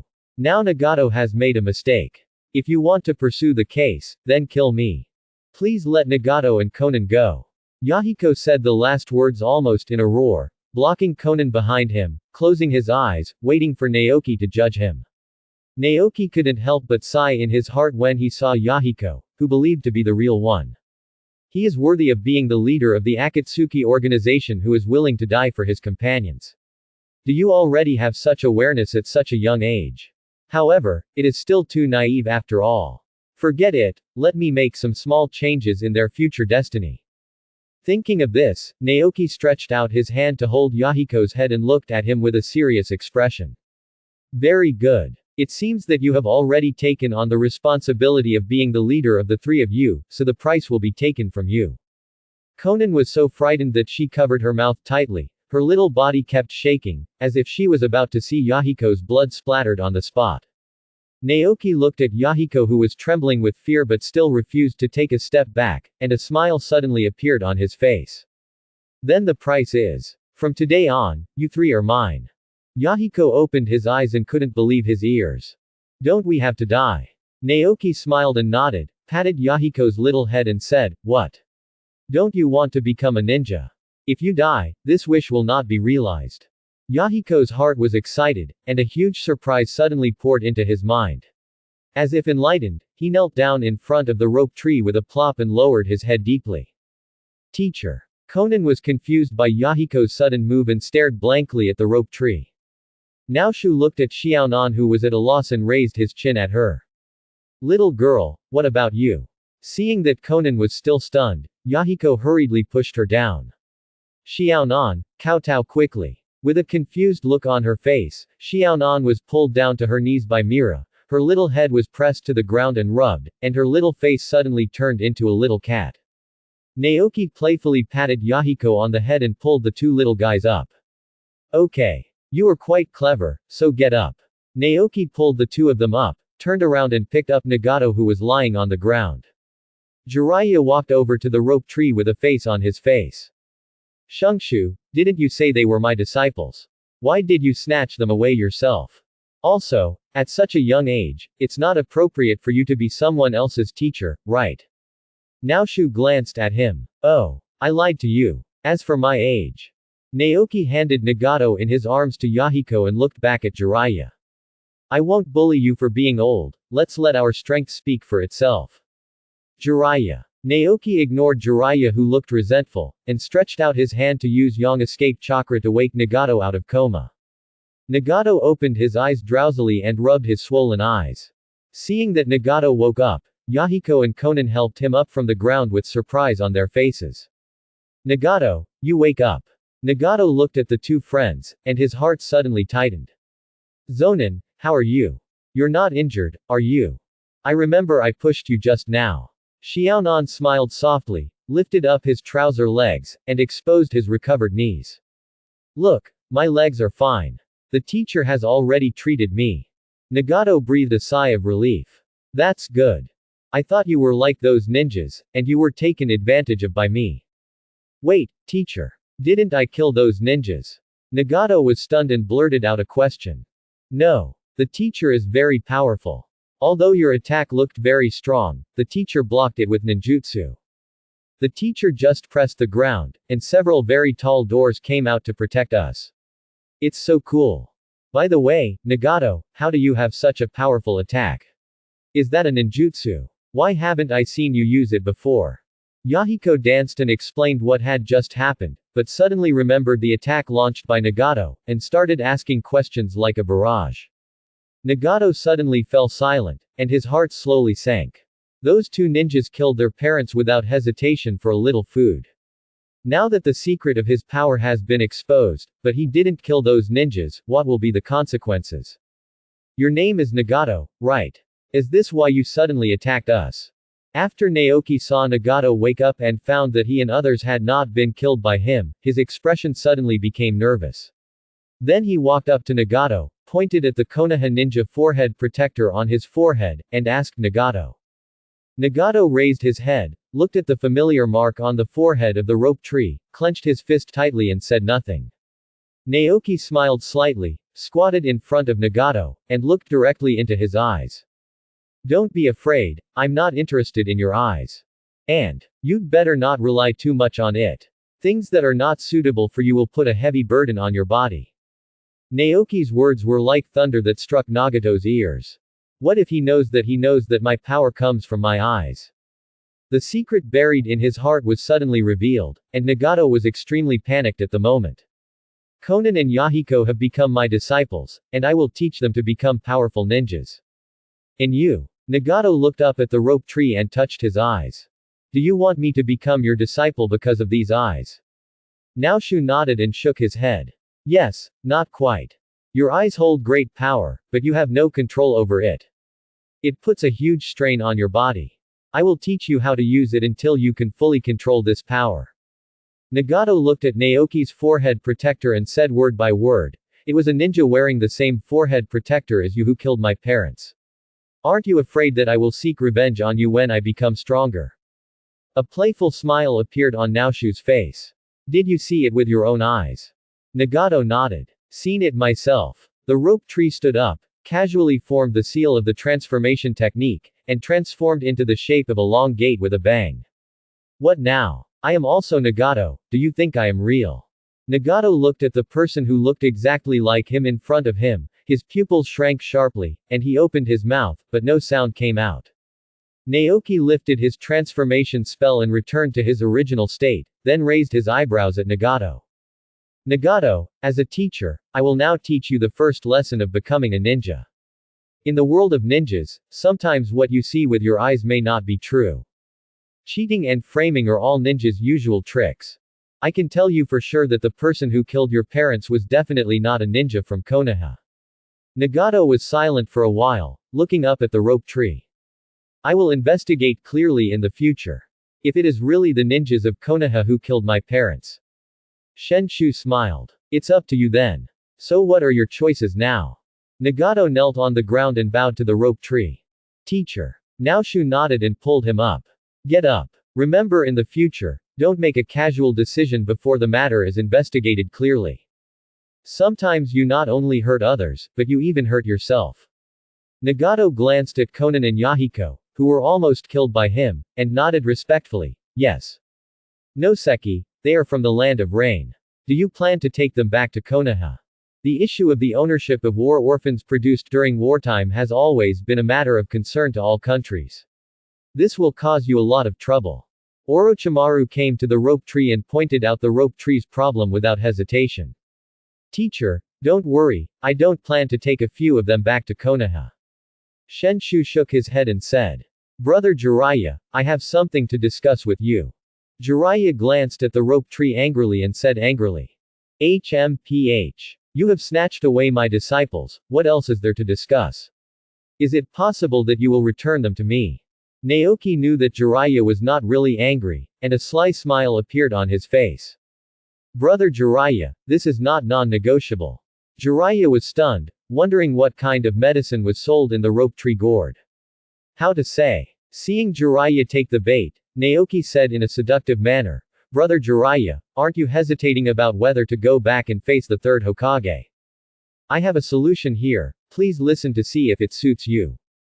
Jiraiya suddenly became interested. Tell me. I'll first teach a few of the Senju clan how to refine chakra, and lay the foundation for them to become ninjas, Naoki said beguilingly. Then you send a message to the third Hokage to stay in the land of rain in the name of teaching my disciples and help me teach them how to practice. This not only saves you the embarrassment of facing the third Hokage, but also allows you to teach them 3 ninjutsu. Isn't it the best of both worlds? Jiraiya's eyes lit up and he touched his chin thoughtfully. Hiss. Don't tell me yet, this is indeed a solution. It's just that I always feel like something is wrong. Naoki struck while the iron was hot and grabbed Jiraiya's hand. Brother Jiraiya, what's wrong with this? I'm doing this all for your own good. Think about it, you haven't completed the task that the third Hokage asked you to lie to me about, and you are a loyal person, so you will definitely not expose my secret.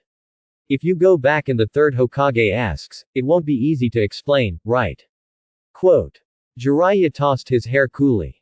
Of course, I have watched you grow up. How could I, a loyal person like me, Jiraiya, betray you?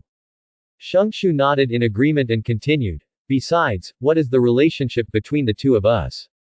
Aren't my disciples your disciples? If you teach them to be better than me, doesn't that prove that you are better than me?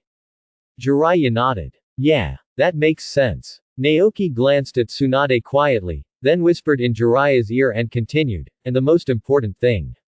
Don't you like my sister? I know there is a pretty boy named Kato-dan in Konoha, and he has always wanted to pursue her. How about I help you go back and watch and never let him get close to my sister? Jiraiya's eyes lit up, he grabbed Naoki's hand and shook it up and down vigorously. Make a deal. The two looked at each other and laughed together. After watching Tsunade and Orochimaru leave, Naoki and Jiraiya took Nagato and the other 3 people back towards the Omegakure village. Now Shu, do you really plan to leave the 3 of them in Yuyin village? Isn't this too risky? Jiraiya asked worriedly as he remembered the war that had just ended. Naoshu shook his head, with a smile on his face. Don't worry. There will be no problem. The 3 of them are originally children of the Kingdom of Rain, and their demigod is on our side now. Jiraiya nodded uncertainly, still feeling hesitant. Noseki, I know you are very confident in your genjutsu, and you can ensure that Sanshoyu Hanzo will not rebel. But I'm staying in the country of rain. If my identity is exposed, even if Hanzo helps, I'm afraid it will be a big trouble.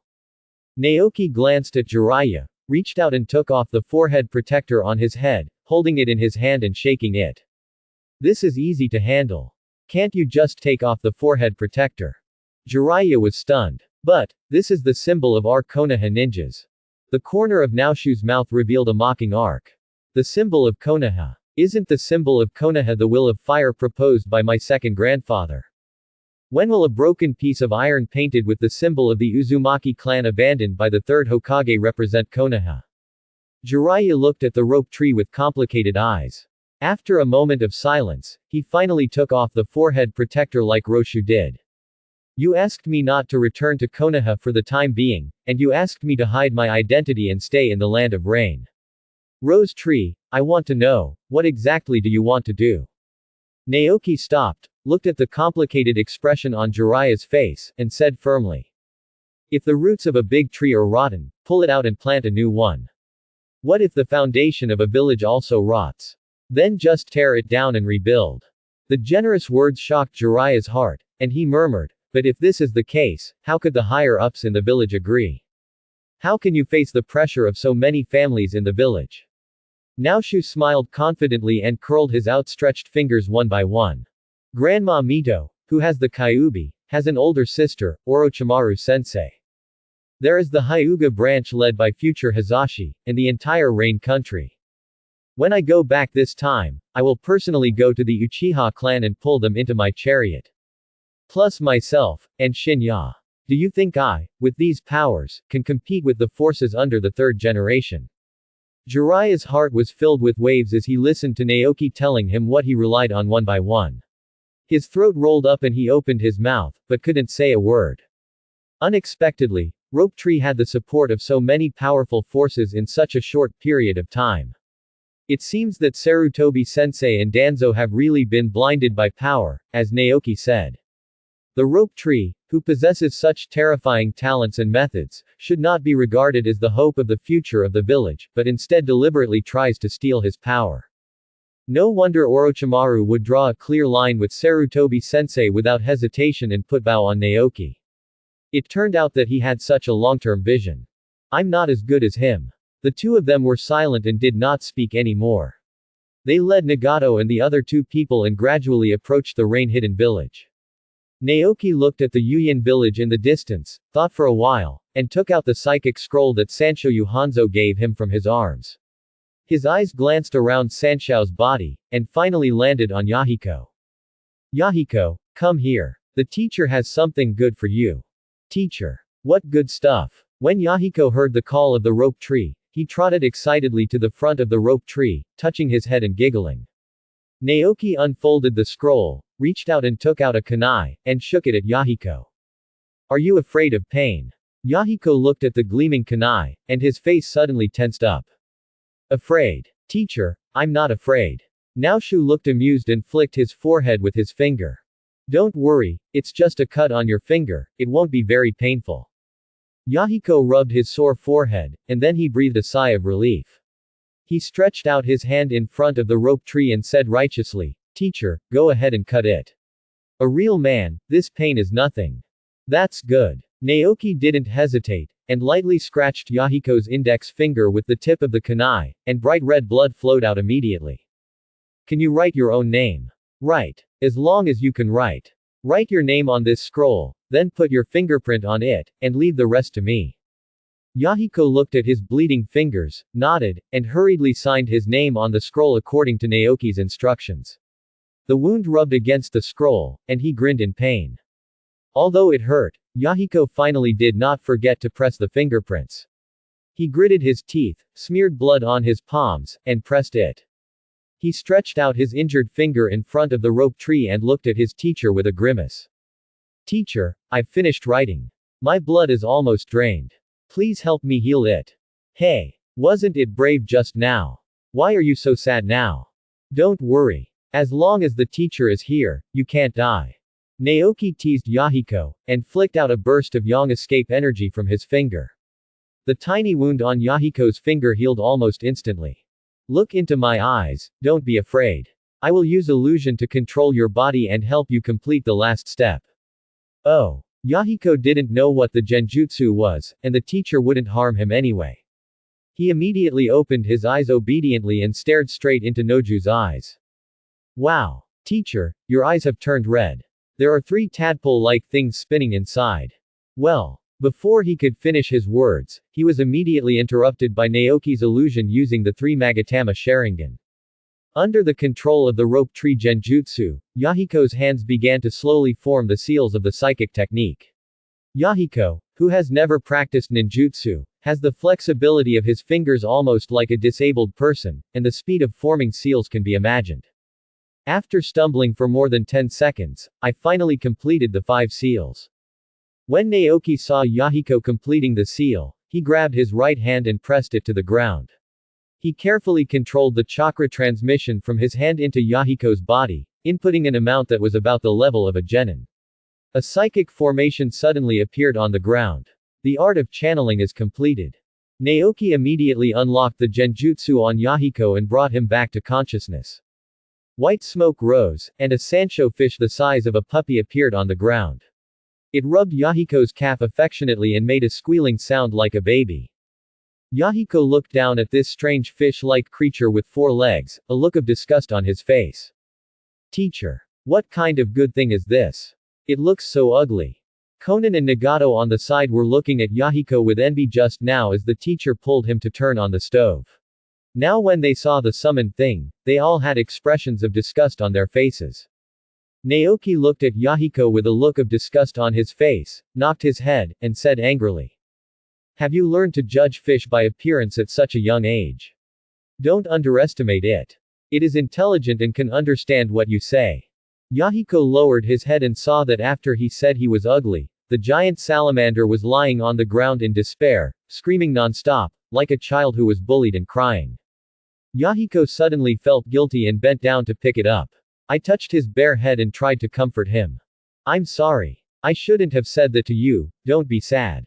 Actually, you still have advantages.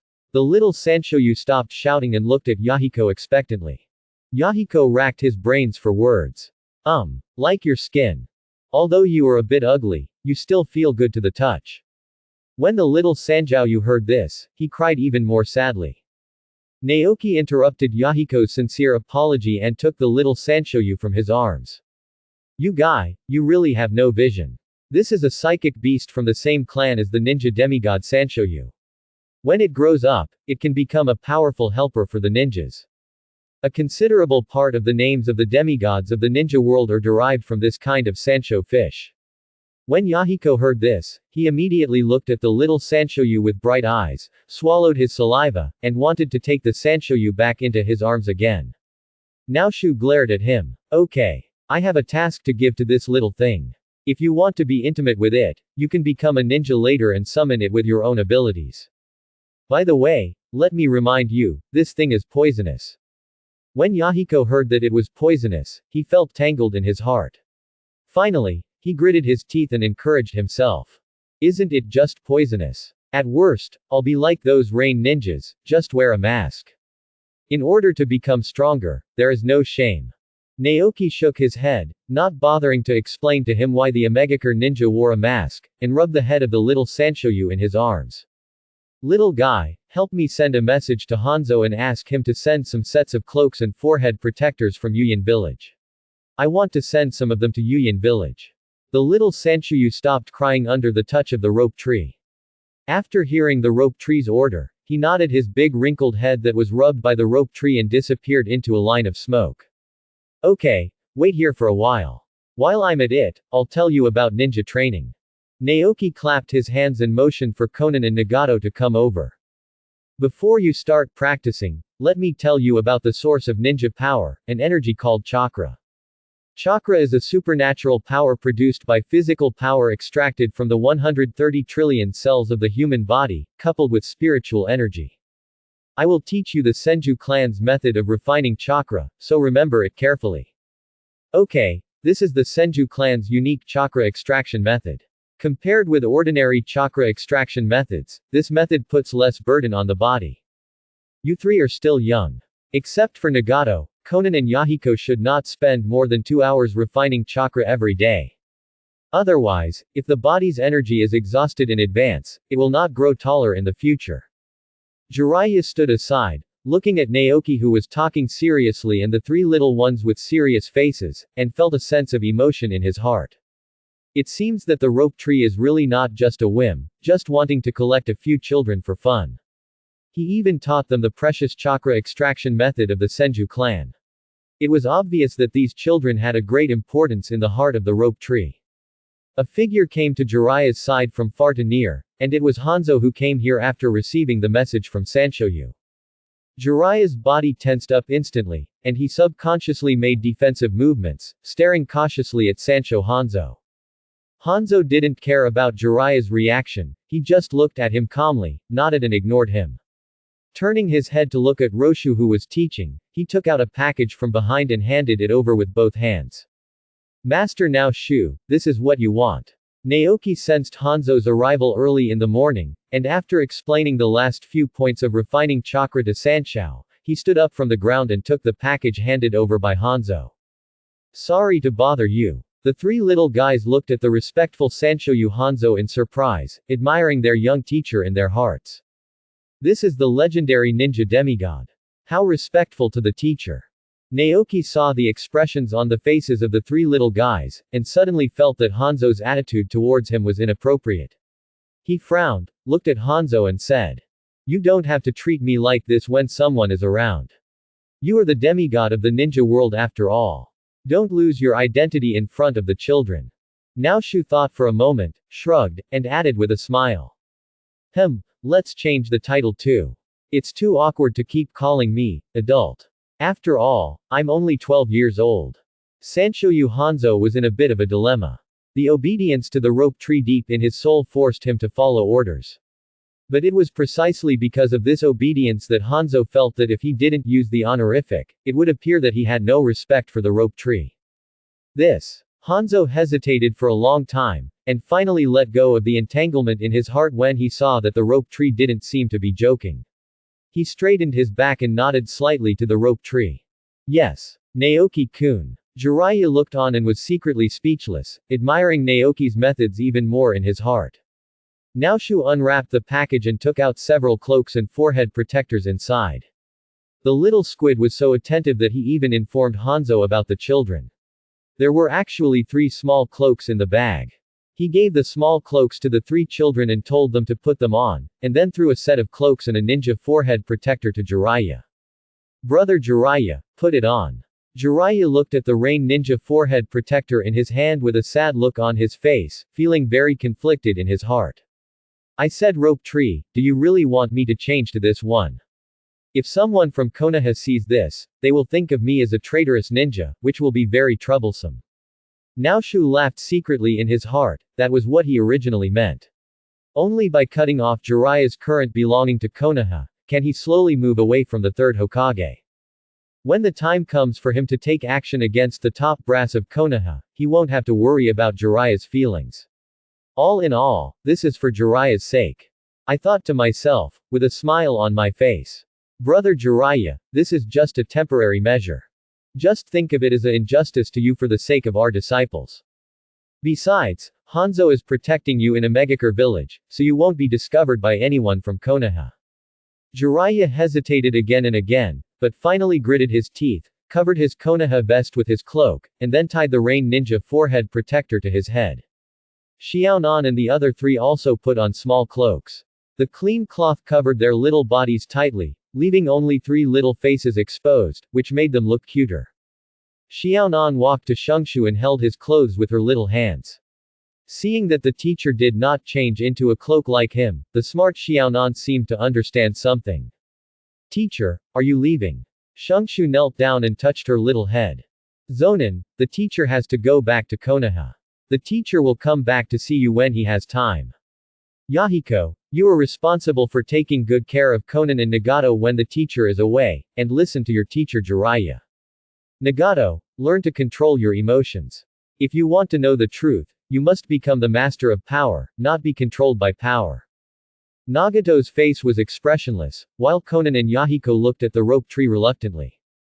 After Naoshu warned Sanshou, he stood up and looked at Hanzo. They will stay in Yuyan village from now on. Please help me take care of them. Yes. As Sancho Hanzo of a Megakure village publicly announced in the ninja world, he launched an unconditional surrender to Konoha. The Second Ninja War, which was triggered by the death of the second-generation shadows of Konoha and Kumogakure and started by Sancho Hanzo of Omegakure village, implicated the four nations of Iron, Rain, Fire and Wind, was temporarily over. At the same time, a shocking news spread throughout the entire ninja world through the mouth of Sancho Hanzo. The three disciples of the third Hokage of Konoha, Tsunade Hime, Orochimaru and Jiraiya, performed extremely well in this war and were given the title of Konoha Sannin by the demigods of the ninja world. For a moment, the ninja world was in an uproar. The ninjas of Konoha rushed to tell each other as if celebrating the new year. The reputations of Orochimaru and the three others have reached an unprecedented height in Konoha village. Even the White Fang of Konoha, who had repeatedly made military exploits on the Sunagakure battlefield, could not cover up the sharpness of the Sannin. It was at this time that Nasuke returned to Konoha amidst the joyful discussions of the people in Konoha around him. Konoha Year 37, Autumn. This year, some people died, some were sad, some became famous, and some remained inactive. And some people, because of the instigation of the butterfly wings of the rope tree, have quietly changed their original destiny, and the future will stride forward in an unpredictable direction. Naoki met Tsunade and Orochimaru in the cemetery next to Konoha Hospital. The heroes returned from the battlefield is greeted with solemn mourning. The surviving ninjas returned home in fine clothes, the relics of the sacrificed ninjas were sent to the cemetery, and their names were engraved on the commemorative plaques to be remembered by people. Sarutobi Hiruzen was standing in front of the commemorative monument and made an impassioned speech. His righteous will of fire inspired the faces of all the ninjas present to turn red. Each and every ninja heard this, and their hearts surged. They immediately forgot the sadness of the death of their relatives and close friends. They wished they could return to the battlefield immediately and kill him again and again. Young people are the hope of the future, and the older generation must trust and protect them. The sacrifices of the older generation are not meaningless, but will inspire young people to become the pillars of the future. As the second Hokage said, where the leaves are flying, the fire will continue to grow. The fire will continue to illuminate the village and make new leaves sprout. This is the will of fire of our Konoha ninjas. Everyone, please encourage me. Sarutobi Hiruzen concluded this memorial speech with will of fire. The atmosphere in front of the commemorative monument suddenly became heated. The young ninjas looked at the third Hokage with yearning and admiration in their eyes. Sarutobi Hiruzen looked at the atmosphere on the field, nodded with satisfaction, and left the scene gracefully with a few guards hidden in the dark. Orochimaru showed a disdainful look and looked mockingly at the direction Sarutobi Hiruzen left. Rose Tree, it seems you are right. Sarutobi-sensei has indeed fallen so low that he can only use such idiotic words to brainwash the ninjas of Konoha. The first generation and the second generation, the two adults, always take the lead on the battlefield and do their best to protect the ninjas of Konoha from harm. That's why the will of fire was born. But look at the will of fire now. Orochimaru sneered. It has become a tool for them to give orders from above. Send the young ninjas to the battlefield, and these old guys will enjoy the fruits of their labor in the village. I have already foreseen the future of Konoha under their leadership. Naoshu nodded with deep understanding. Tsunade on the side snorted disdainfully. HMPH. I used to think that the old man was a kind elder who cared about the younger generation and inspired them to grow. Looking at it now, tisk tisk. Tsunade turned her head and glanced around, but she didn't see Jiraiya, so she couldn't help but cast a somewhat doubtful gaze on Naoki. Nasaki, where is Jiraiya? He didn't come back with you. Naoki spread his hands and said, Brother Jiraiya said he would stay in the land of rain to help me teach Yahiko and the others some practices, so he won't come back. Tsunade rolled her eyes at him. That idiot, were you really tricked into staying in the country of rain? Hey, sister, how do you call this cheating? We made an agreement. He will help me teach my disciples, and I will help him keep an eye on you. Ahem. Naoki opened his mouth and almost told the price of buying Jiraiya, and hurriedly shut up. Tsunade raised her eyebrows and grabbed Naoki's ears. Huh. Why are you staring at me? Say it. Naoki was grabbed by Tsunade, and was frightened by her female power, so she had no choice but to speak out. Let go, let go. I said. Brother Jiraiya said that he wants to marry you in the future, so he asked me to keep an eye on you, fearing that you would be deceived by a pretty boy named Kato Dan. Naoki opened his mouth and immediately poked a hole in the paper between Tsunade and Jiraiya. Tsunade at this time is not like in the original plot. After experiencing the death of Nezuki, in grief, in order to prevent this from happening again, he proposed to the top management of Konoha to add a medical ninja to the ninja team. Then, despite opposition from high-level officials, he gained the support of Kato Dan, so he developed a good impression of him. The two quickly fell in love, putting aside the vague feelings Tsunade had for Jiraiya. Then, in order to prove to the top management the role of medical ninjas in the team, Tsunade formed a temporary team with Kato Dan and Mumu Kudao and went to the front line of the Kingdom of Wind to perform tasks. Then Kato Dan died, and Tsunade also suffered from hemophobia due to the deaths of Naoki and Kato Dan, and she was disheartened ever since. Because of this, Jiraiya never entered Tsunade's heart again. But now it's different. Naoki was not dead, and Tsunade had no chance to get acquainted with Kato Dan. Coupled with the affection that developed between Omegakure and Jiraiya on the battlefield, it is difficult to say that Jiraiya will not have a chance to get together with Tsunade in the future. Tsunade had never heard such straightforward words before, and her cheeks suddenly turned red. In shame and anger, she punched the rope tree and flew it away, turned around and ran away. Naoki rubbed his chest and returned to Orochimaru. Hiss. This punch made even my immortal body feel pain. I am her biological brother, she is really willing to strike. Orochimaru looked at the rope tree in amusement. Naoki, have you become stupid because you stayed with Jiraiya for too long? Your sister is not a little girl like Makoto, who was easily deceived by you. Shunkshu suddenly became unconvinced. Teacher Orochimaru, Makoto and I have real feelings for each other. How can we say we cheated? I won't tell you anymore. I came here to see you just to report that you are safe. Now that I've seen people, I'm going to find Makoto. See you tomorrow. Naoki waved to Orochimaru and went to play with his girl. Orochimaru stood alone in front of the commemorative monument. A gust of autumn wind blew by, bringing with it a chill. It's getting cold. There were also many Uchiha clan ninjas who died on the battlefield in the Land of Rain, and their clan members' relics were buried together in a cemetery. As the successor of the next generation clan leader, Uchiha Fugaku led his clan members to personally carve the names of the sacrificed clan members on the commemorative memorial tablets. After paying their respects, he led his clan members to prepare to return to the Uchiha clan's headquarters. Since the defection of the previous clan leader Uchiha Madara, every plant and tree here seems to be sending out a signal of rejection to the people of the Uchiha clan. If he stays for one more minute, Fugaku will feel more depressed in his heart. Uchiha Fugaku is actually a good friend of the Hokage family. The person he admired most in his life was Sasuke Sarutobi, who had mentored him when he was young, and the father of the third Hokage Sarutobi Hiruzen. The great ninja who was willing to sacrifice his life for his allies. But after Madara Uchiha defected, the Uchiha clan has been in a state of unease and anger.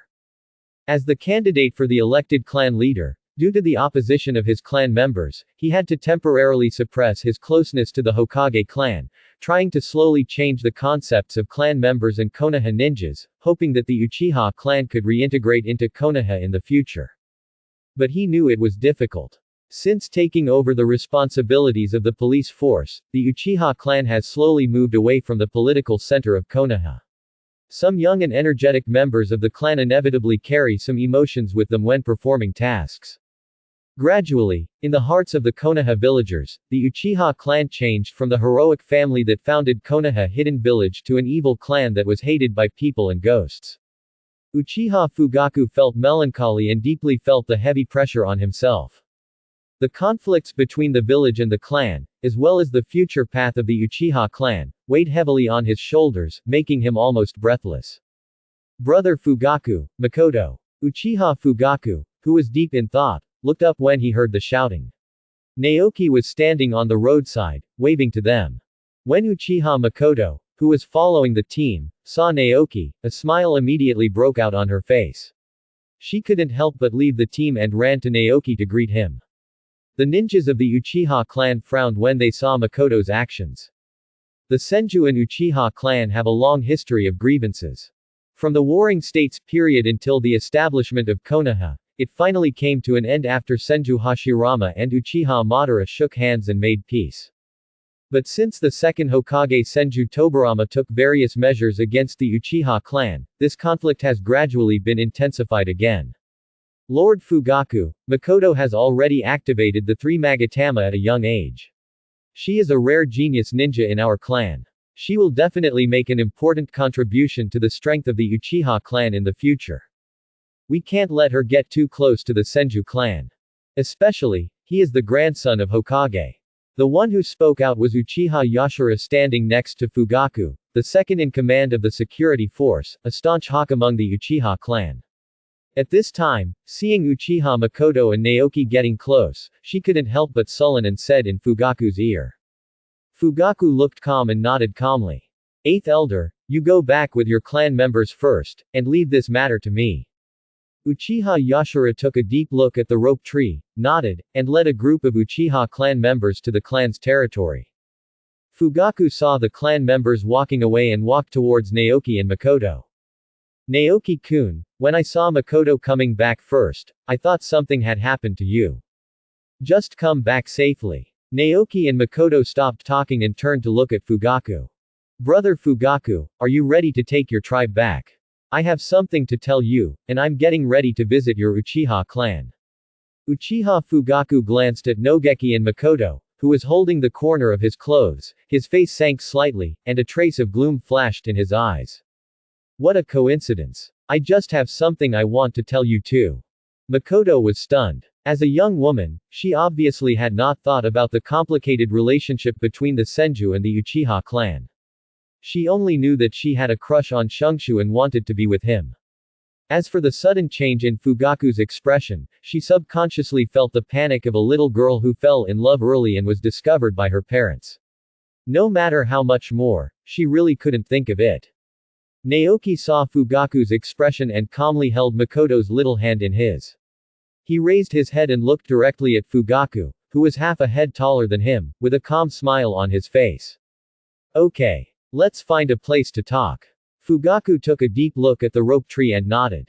Okay. Come with me. Nanhi River. The river flows quietly, from the west of Konoha village, through the tributaries flowing through the center of Konoha, crossing over, and flowing towards the Uchiha clan located in the southwest of Konoha village.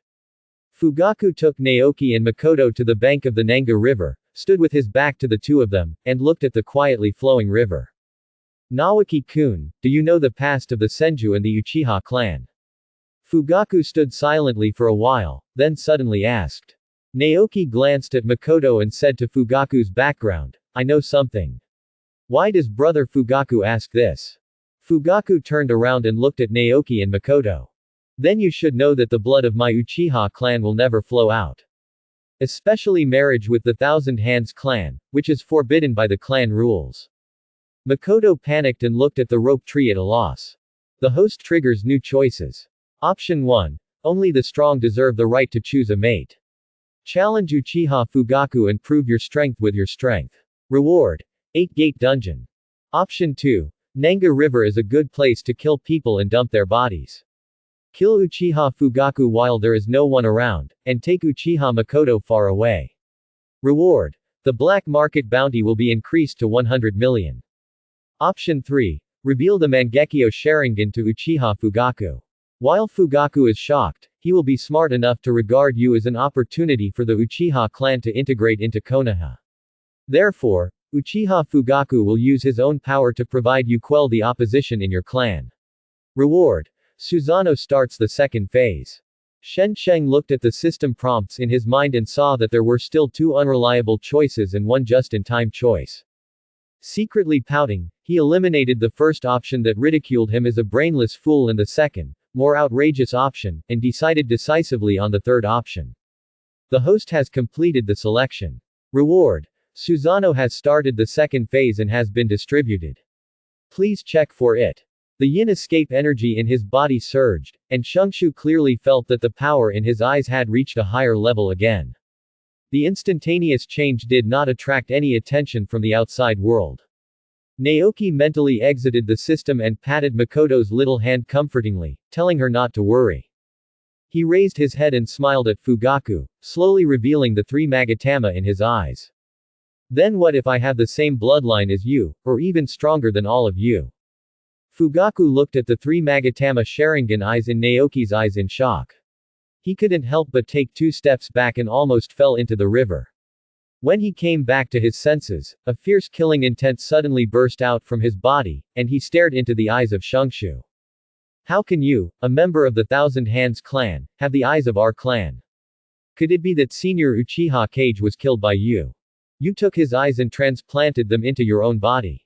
Rope tree. Uchiha Fugaku looked at the rope tree with murderous intent on his face, as if he would fight to the death if he didn't explain clearly. Fugaku had such a good temper that he didn't get angry even if the wife he had chosen for him was snatched away by the rope tree. I just felt that Uchiha Makoto might be too young to realize his inner excellence. At this moment, seeing the Sharingan in Nezuki's eyes, the sense of responsibility as the young leader of the Uchiha clan instantly surged into his heart. Again, no matter what, the blood of the Uchiha clan will never be allowed to flow out. Naoki was not angry at Uchiha Fugaku's attitude. He smiled slightly and activated his powerful eye power, causing the three Magatama to spin rapidly. So, what now? The three Magatama in Nezuki's eyes turned into a kaleidoscope of 3 petals, and the powerful yin escape energy surged from his body, slowly condensing into a half-skeleton Susanoo behind him. In the second stage, Susanoo has already acquired preliminary combat consciousness. The skeleton opened its mouth wide and, under the control of the rope tree, let out a silent roar towards Fugaku. Brother Fugaku, do you think Susanoo can be summoned by a foreigner who transplanted your Sharingan? As Shungshu spoke, he silently complained in his heart. Of course, this foreigner does not include 50-50. With Obito using the power of 6 paths to deceive him, it's not surprising that he would do anything. Uchiha Fugaku's Sharingan was stimulated by the powerful eye power, and emerged uncontrollably.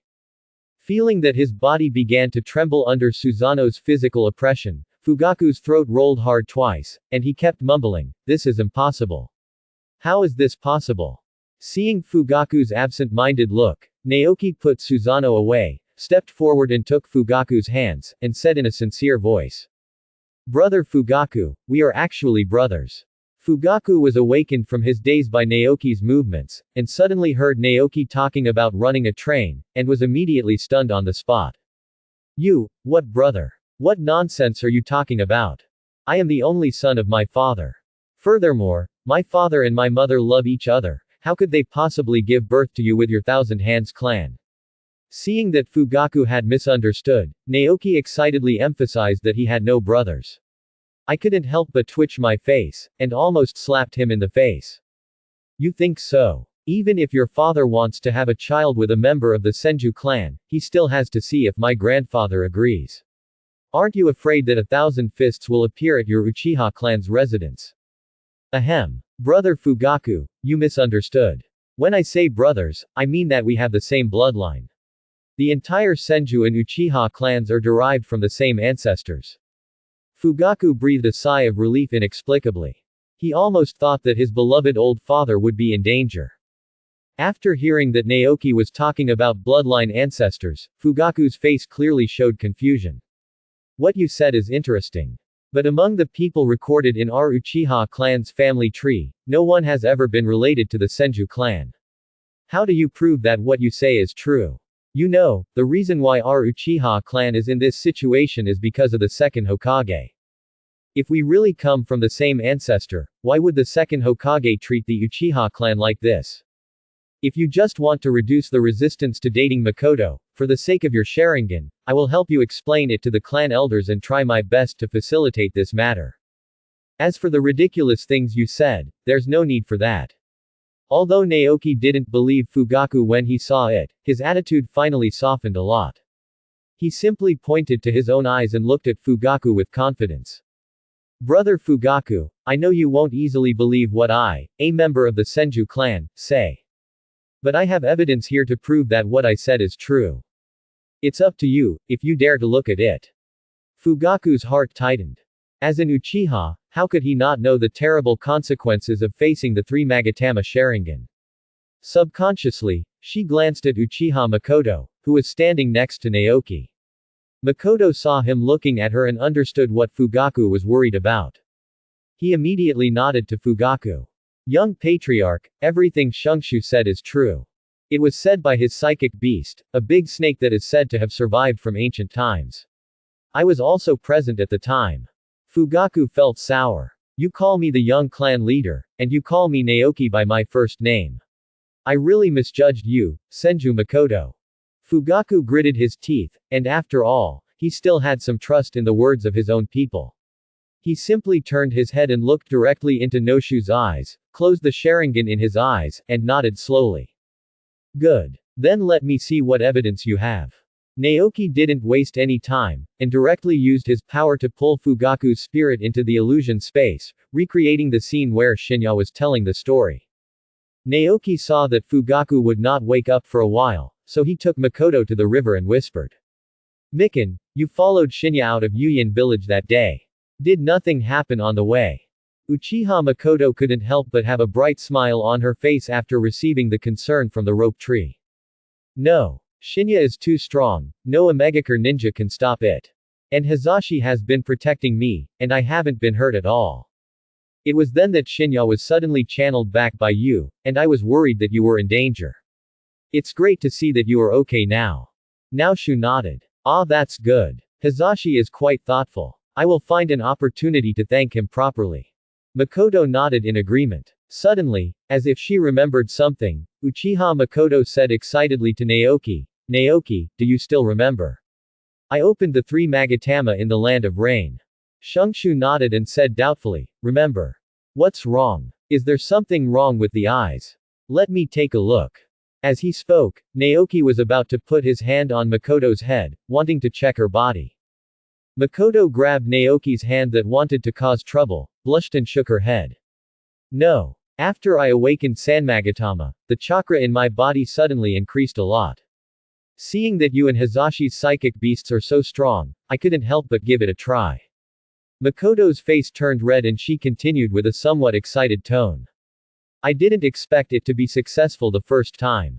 And I also channeled a really huge snake. Makoto stretched out her hand and gestured. It's not particularly huge. It's about half the size of Shinya. Rope Tree immediately became interested. Huge and intelligent snakes were rare in Longdi Cave. What's the name of that snake? Is it intelligent? Yes. It's called Blue Snake. It's very smart, and it's tamer than Orochimaru sensei's snakes. Naoki was stunned, remembering Sasuke's green snake in the future, and suddenly felt like his psychic beast had been greened. What's going on with this horse? The ninja world's version of someone who is better than his predecessor. Fugaku slowly opened his eyes, and a look of shock slowly disappeared from his eyes. He really didn't expect that the Uchiha clan and the Senju clan, enemies who had been fighting each other from the Warring States period to modern times, actually had such a connection. Yes, he believed it. The giant snake named Shinya was so powerful that even Orochimaru, who was standing next to it, was dwarfed by it. And Orochimaru stood aside like a primary school student, listening carefully and writing vigorously, so he couldn't help but not believe it. Fugaku turned his head, looked at Naoki and Makoto who were chatting happily by the river, and quietly made a decision in his heart. He coughed lightly, drawing the 2 people's attention to him. Cough. Naoki turned around, looked at Uchiha Fugaku with a serious face, and said hello with a smile. Brother Fugaku, have you finished reading? Do you believe what I say now? Counting together, we are really brothers. Fugaku nodded, his face still serious. I personally believe what you said and what I saw and heard in the illusion. Of course, that's assuming you haven't tampered with illusions. Shungshu spread his hands and showed an innocent expression. How come? How could I make such a joke with you when it involves 2 families? Fugaku looked at the 2 people without comment. Let's not talk about you 2 for now. Naoki, I want to take you to the Uchiha family. I hope you can tell several elders in the family about this matter. If it's just about the 2 of you, that's it. But when it comes to the blood inheritance of our 2 families, I can't make the decision on my own. If this matter is confirmed by the clan elders, it will change the Uchiha clan's attitude towards the Senju clan and Konoha. Yes. As a family that has been inherited from the Warring States period or even earlier. The Uchiha clan has always maintained the most rigorous attitude towards the inheritance of bloodline. Like the Hyuga clan, they even used the caged bird, a cursed seal originally used to protect Byakugan, as a means to control the loss of Byakugan. Although it is cruel, it is very simple, crude and effective for the continuation of the family bloodline. And those families that don't pay attention to these may be able to prosper for a while. But with the war and the passage of time, he will eventually disappear silently into the torrent of the ninja world. For example, after the Uzumaki clan revealed their physique and sealing technique that could accommodate tailed beasts, they disappeared from the ninja world without a trace as Senju Hashirama passed away. Only a few clan members are left, hiding in Tibet in the Middle East of the ninja world, living a precarious life. Naoki looked at Fugaku, who had a serious look on his face, put away the joke on his face, and nodded to Fugaku with the same serious expression. Okay. I'll go with you. Makoto held Naoki's hand nervously, wanting to say something, but she didn't know what to say. Naoki patted her little hand gently, then held her hand and followed Fugaku towards the Uchiha clan's territory. Inform the clan elders and all members of the clan above Chunin level to come to me. Tell them I have something important to announce. Uchiha Fugaku returned to his residence, showed his dignity as the young clan leader, and solemnly issued this order to the guards. Seeing Fugaku's serious look, the Uchiha tribesman did not dare to neglect. He immediately formed a seal on the spot and created several shadow clones to deliver the news to all parts of the tribe. Fugaku took Naoki and the two to a wide training ground in the yard, and stood quietly, waiting for the arrival of the tribesmen. The Uchiha clan is indeed a big family with a large gathering of elites. Within a short time, the Fugaku family's training ground was filled with people. Young clan leader, it's not time for the regular clan meeting yet, why did you suddenly summon the clan members to come to your place? When a clan elder faced the young Fugue, he did not put on any airs of relying on his elders. He just followed his habit and asked casually. Fugaku nodded to the clan elder but did not answer immediately. He scanned the clan members with his eyes, but found no sign of Yashira Uchiha. Fugaku frowned. This Uchiha Yashira is a typical radical representative of the clan. His attitude can greatly affect the opinions of the clan. Elder of the clan, why didn't you see the 8th generation elder? That clan is really quite old, and their memory seems to be declining severely. After thinking for a long time, I finally remembered something. Oh. Yashira and his people went to Nanga Shrine to place the memorial tablets for the sacrificed clan members, and they haven't come back yet. Fugaku nodded understandingly. Then let's wait for the Yashira elder for a while. When he comes back, I will tell everyone what happened. No need to wait. I'm back. Fugaku, you suddenly called everyone back and brought a member of the Senju clan to the clan. What happened? The sound suddenly came from outside the crowd, and the Uchiha people standing together ducked to both sides to make way for them. Uchiha Yashira walked into the field calmly under the respectful eyes of his clan members. Uchiha Yashira's eyes swept over Naoki and Makoto, and finally landed on Fugaku. He pointed at the rope tree and shouted in a stern voice. Fugaku, as the young clan leader, you knew that this boy had evil intentions towards Makoto, yet you actually brought him into the clan territory privately. Is this what you told me, your solution? As soon as the words came out, most of the ninjas present immediately echoed. Yes. Young patriarch. We have also heard about Makoto.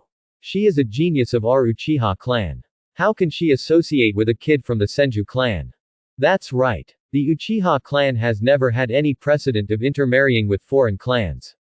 Has young clan chief Fugaku forgotten the clan rules? The clansman criticized Uchiha Fugaku verbally, as if he was a sinner of the Uchiha clan. Faced with these accusations, Uchiha Fugaku's expression remained unchanged, quite a bit like the future leader of a powerful clan. Elder Yashira, I didn't bring the rope tree to the clan for the sake of him and Makoto. Rose tree, what happens next is up to you.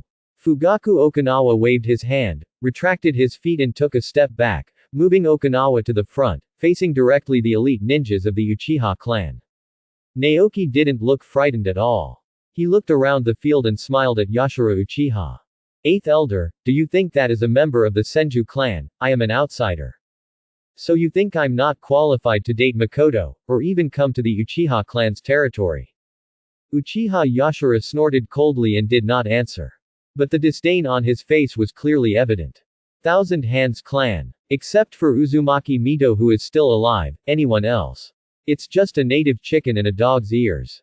When the surrounding Uchiha tribesmen heard Naoki's words, they all looked at him with mocking eyes. The host triggers new choices. Option 1. Convince Yashira Uchiha and let him enter your illusion space. After understanding that you have the same bloodline, he may agree to your joining the Uchiha clan. Reward. Chakra Scalpel. Option 2. Show off your powerful wood release from the Senju bloodline, and let the Uchiha clan know that the Senju clan has not declined with the passing of their ancestors. Reward. Chakra Explosion, Senju Hashirama version. Option 3. Reveal the power of your Mangekyo Sharingan and summon Susanoo. With the power of the same bloodline, let the Uchiha clan know what the real Sharingan is. Reward. 6 Red Sun Formation, simplified version. Looking at the 3 options given by the system, Naoshu hesitated for a moment before ruling out the first one. Not everyone is qualified to let Naoshu have the patience to slowly explain to him the source of his power using illusions. As for the second option, if Naoki uses Demu escape, whether it will alarm the people in the village or not, the Uchiha clan here will probably fall out with him immediately. Shungshu struggled in his mind for a while, and finally chose the third reward. Only magic can defeat magic. Don't these hardcore Uchiha clan members think that their Sharingan is the best in the world? Then let them experience what it feels like to be defeated by a higher level Sharingan. Shungshu glanced at the system's introduction to the simplified version of the 6 Red Sun Formation and understood what it was about. Use 6 kunai to replace the yin-yang black rod to form a hexagonal barrier with powerful defense and isolation capabilities. It can just be used to shield against possible battles that may break out later. The system is indeed still that caring little baby. The host has completed the selection. Reward. 6 Red Sun Formation, simplified version, has been distributed, please check it carefully. After confirming his choice, Naoki looked at the expressions on the faces of the Uchiha tribesmen and smiled. Elder 8th generation, please see if I, a declining member of the Thousand Hands clan, am qualified to stand here. He took out 6 kunai from his ninja tool bag, injected the yin and yang escape in his body, threw them to 6 directions on the training ground, and quickly formed seals in his hands. Wu Mao Shen Hai Zi Cho Yin Yu Chen Si Mao. Ninja Technique 6 Red Sun Formation. Red chakra rose from the 6 kunai, instantly forming a hexagonal barrier, surrounding the entire training ground. When the Uchiha people in the field saw the sudden rise of the barrier, their expressions changed drastically, and they took out ninja tools such as kunai, shuriken or detonating charms from their bags. Uchiha Yashira didn't expect Naoki to suddenly take action, and his face became extremely ugly. You little brat from the Senju clan, you actually have the guts to take action against the Uchiha clan. Do you really think that the Uchiha don't dare to take action against you? A smile spread across Naoshu's lips, and a kaleidoscope slowly appeared in his eyes. Then give it a try. Susanoo. A huge blue skeleton rose from the ground, shrouding the figure of the rope tree in the skeleton. Its empty eyes were beating with bright blue flames, staring at the Uchiha people in the field.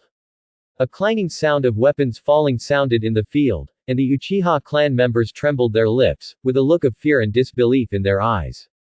Uchiha Yashira looked at the huge half-frame in front of him in shock, his mouth slightly opened. How is the power of God possible? 8th Elder, do I have the qualifications to stand here now? The rope tree activated the eye power, and the eye technique, God's nest, residing in the right eye was activated. A terrifying soul pressure deliberately avoided Makoto and Fugaku behind him, and filled the whole place. The ordinary Uchiha clan members on the field groaned in unison, and a painful feeling as if they were being harvested by the god of death was transmitted into the depths of their souls. They covered their heads with painful hands, fell to the ground and kept twitching. And those powerful Jonin involuntarily opened their Sharingan, protected their heads with yin escape, and gritted their teeth to hold on. Oh. They didn't all fall down. Is it because of your 3 Magatama Sharingan? Then, next. A sneer appeared on the corner of Naoshu's mouth, and he increased the output of his pupil power. Feel how vulnerable the power you are so proud of is in front of my eyes. As the power output of the rope tree increased, a black wind of soul seemed to blow in the field.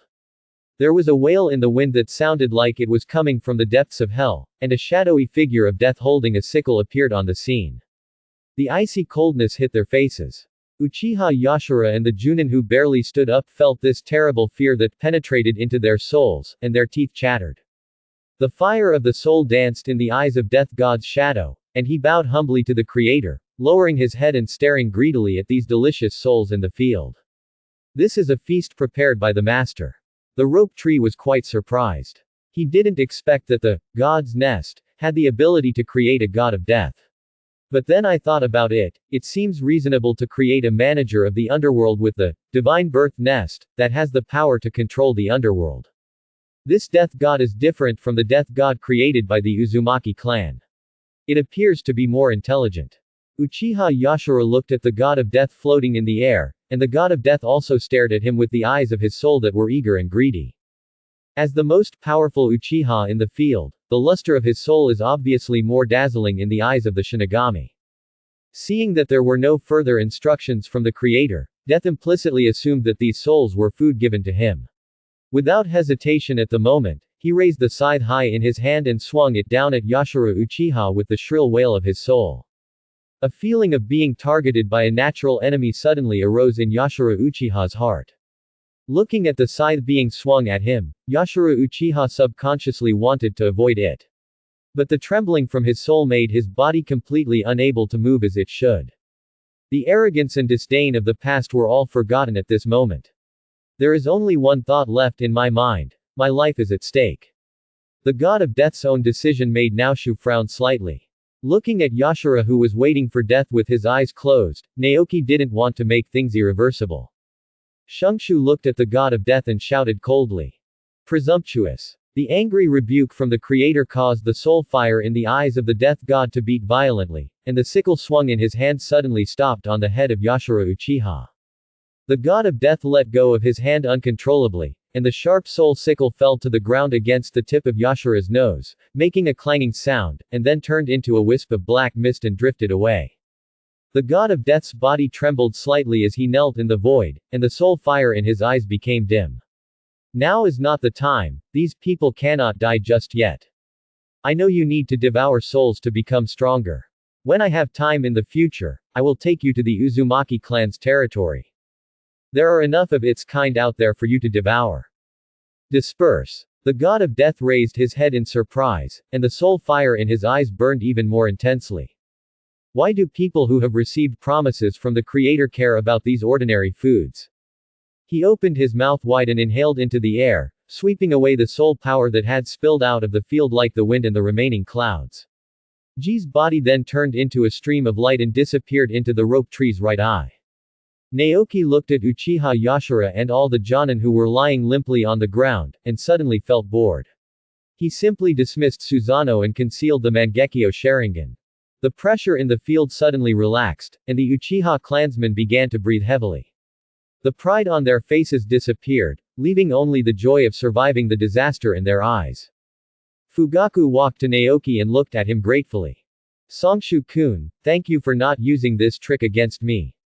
Shungshu waved his hand, half-heartedly. You can tell me the rest. Suddenly it feels very boring. The dignified Uchiha clan is no different from ordinary people in the face of death. What a disappointment. Fugaku laughed awkwardly, turned around and looked at Uchiha Yashara on the ground.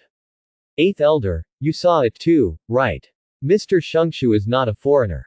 He has the same bloodline from the same ancestor as us. Fugaku was like an excellent storyteller. Balabala narrated and vividly described the scenes he saw in the illusion of the rope tree to Yashara Uchiha and his clan members. As Fugaku spoke eloquently, Uchiha Yashara's eyes changed from suspicion to shock, and from shock to joy. The joy in his eyes became brighter and brighter, and Uchiha Yashara reluctantly stood up on the ground. Looking at the rope tree with excitement and joy. His lips were pouting, as if he wanted to say something to the rope tree. Naoki felt a little uncomfortable at the sudden change in Uchiha Yashara's eyes, and shuddered secretly.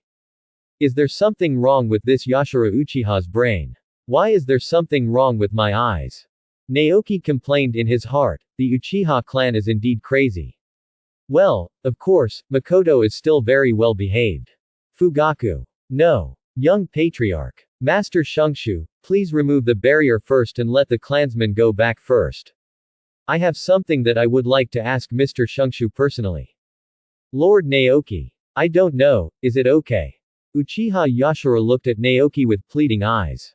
Perhaps because of the wonderful relationship between Naoki, Makoto and Fugaku, his attitude towards Fugaku also softened.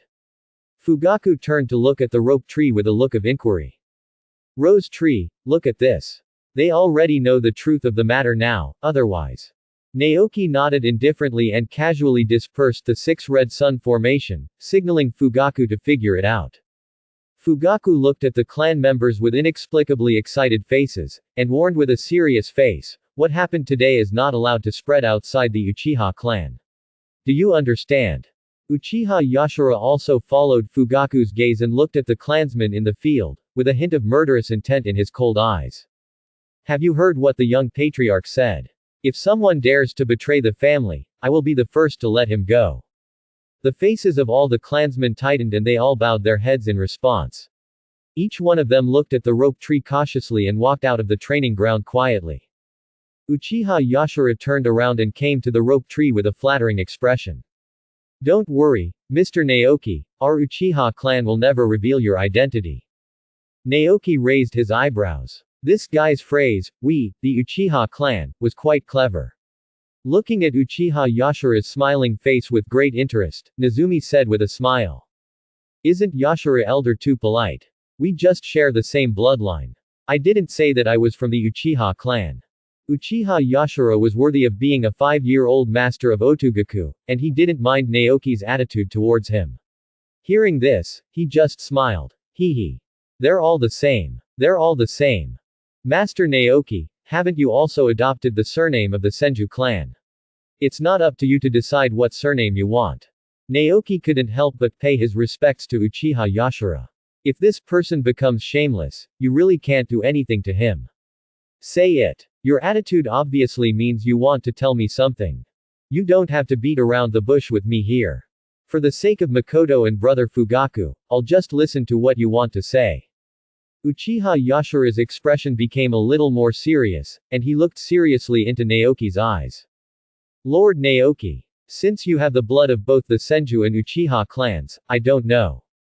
Are you interested in the treasures left by the ancestors of our 2 tribes? Naoki looked at Uchiha Yashiro and nodded thoughtfully. Oh, what treasure? Tell me. Uchiha Yashiro stretched out the palm of his right hand, bent his thumb down, and looked at the rope tree with fiery eyes. The location of the 4th Hokage. Since Hiruzen Sarutobi inherited the position of the 3rd Hokage, the situation between our 2 clans has become worse and worse. It's time to take that position back into our own hands. Shungshu raised his eyebrows. This old guy is quite good at getting things done. What if I say I'm interested? Uchiha Yashiro's face became solemn, his eyes became fanatical, he took half a step back and knelt on the ground with one knee. I swear by these eyes, the Uchiha clan will become your most loyal fans. Naoki didn't expect that Yashiro Uchiha could do this for the sake of the Uchiha clan, and he also put away his indifferent expression. Well, get up. I have received the Uchiha clan's wishes. Oh, by the way, the matter between me and Makoto. Uchiha Yashiro was determined when he saw that Naoki did not clearly reject his sincerity. When he heard Naoki asking about Makoto, he stood up quickly and said with a smile. We are all a family. You can decide for yourself. Naoki nodded with satisfaction, stretched out his hand to hold Makoto's little hand, and waved to the 2 of them. Then I'll say goodbye. It's been so long since I've been back, and I still haven't had time to greet Grandma Mito. Walk slowly. Yashiro Uchiha bowed and sent Naoki and Makoto away. He didn't stand up straight until he couldn't see his back. Fugaku looked at Yashiro with a complicated expression. 8 generations of elders, the rope tree is actually a pretty good person, you don't have to be like this. Yashiro Uchiha didn't even look back, and continued what Fugaku had not finished with a calm expression. You don't have to be so groveling, do you? Fugaku, the rope tree has the same bloodline as ours. Supporting him to become Hokage will be beneficial to our Uchiha clan. Furthermore, with Makoto's status in his heart and his attitude towards you, there is no need to worry about Makoto doing anything bad to the Uchiha clan in the future. I do all this for the future of the Uchiha clan. My talent is limited, and it will probably only reach this level in my life. For the sake of the Uchiha clan, a little face is nothing. Yashira turned his head, with a pleased smile on his mature face. Fugaku, the Uchiha clan, I will leave it to you from now on. I'm going to discuss it with some clan elders. Find a time and you can officially take over as the clan leader. In the dark underground base, Danzo covered his eyes and gently tapped the armrest of the chair with his left hand with a gloomy expression. The clicking sound echoed rhythmically in the darkness. The genin, who had brought back the news that Orochimaru and Tsunade had returned to the village, knelt down in front of Danzo, with his head bowed deeply, not daring to take a breath.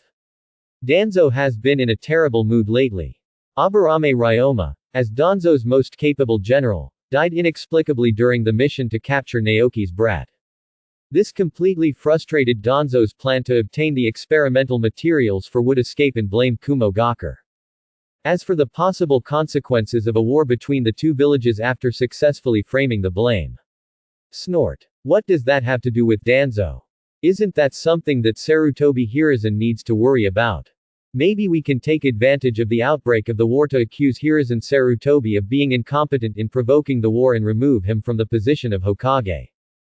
But all these thoughts came to nothing when Ryoma Aburame failed in her mission and died. The angry Danzo went to the place where the battle took place to investigate, but he made an ecstatic discovery. Wood escape. The wood escape of Senju Hashirama, the god of the ninja world who pacified the ninja world and established Konoha. The wood escape that he racked his brains, spent manpower and material resources to research but could not get, unexpectedly appeared in front of him so suddenly.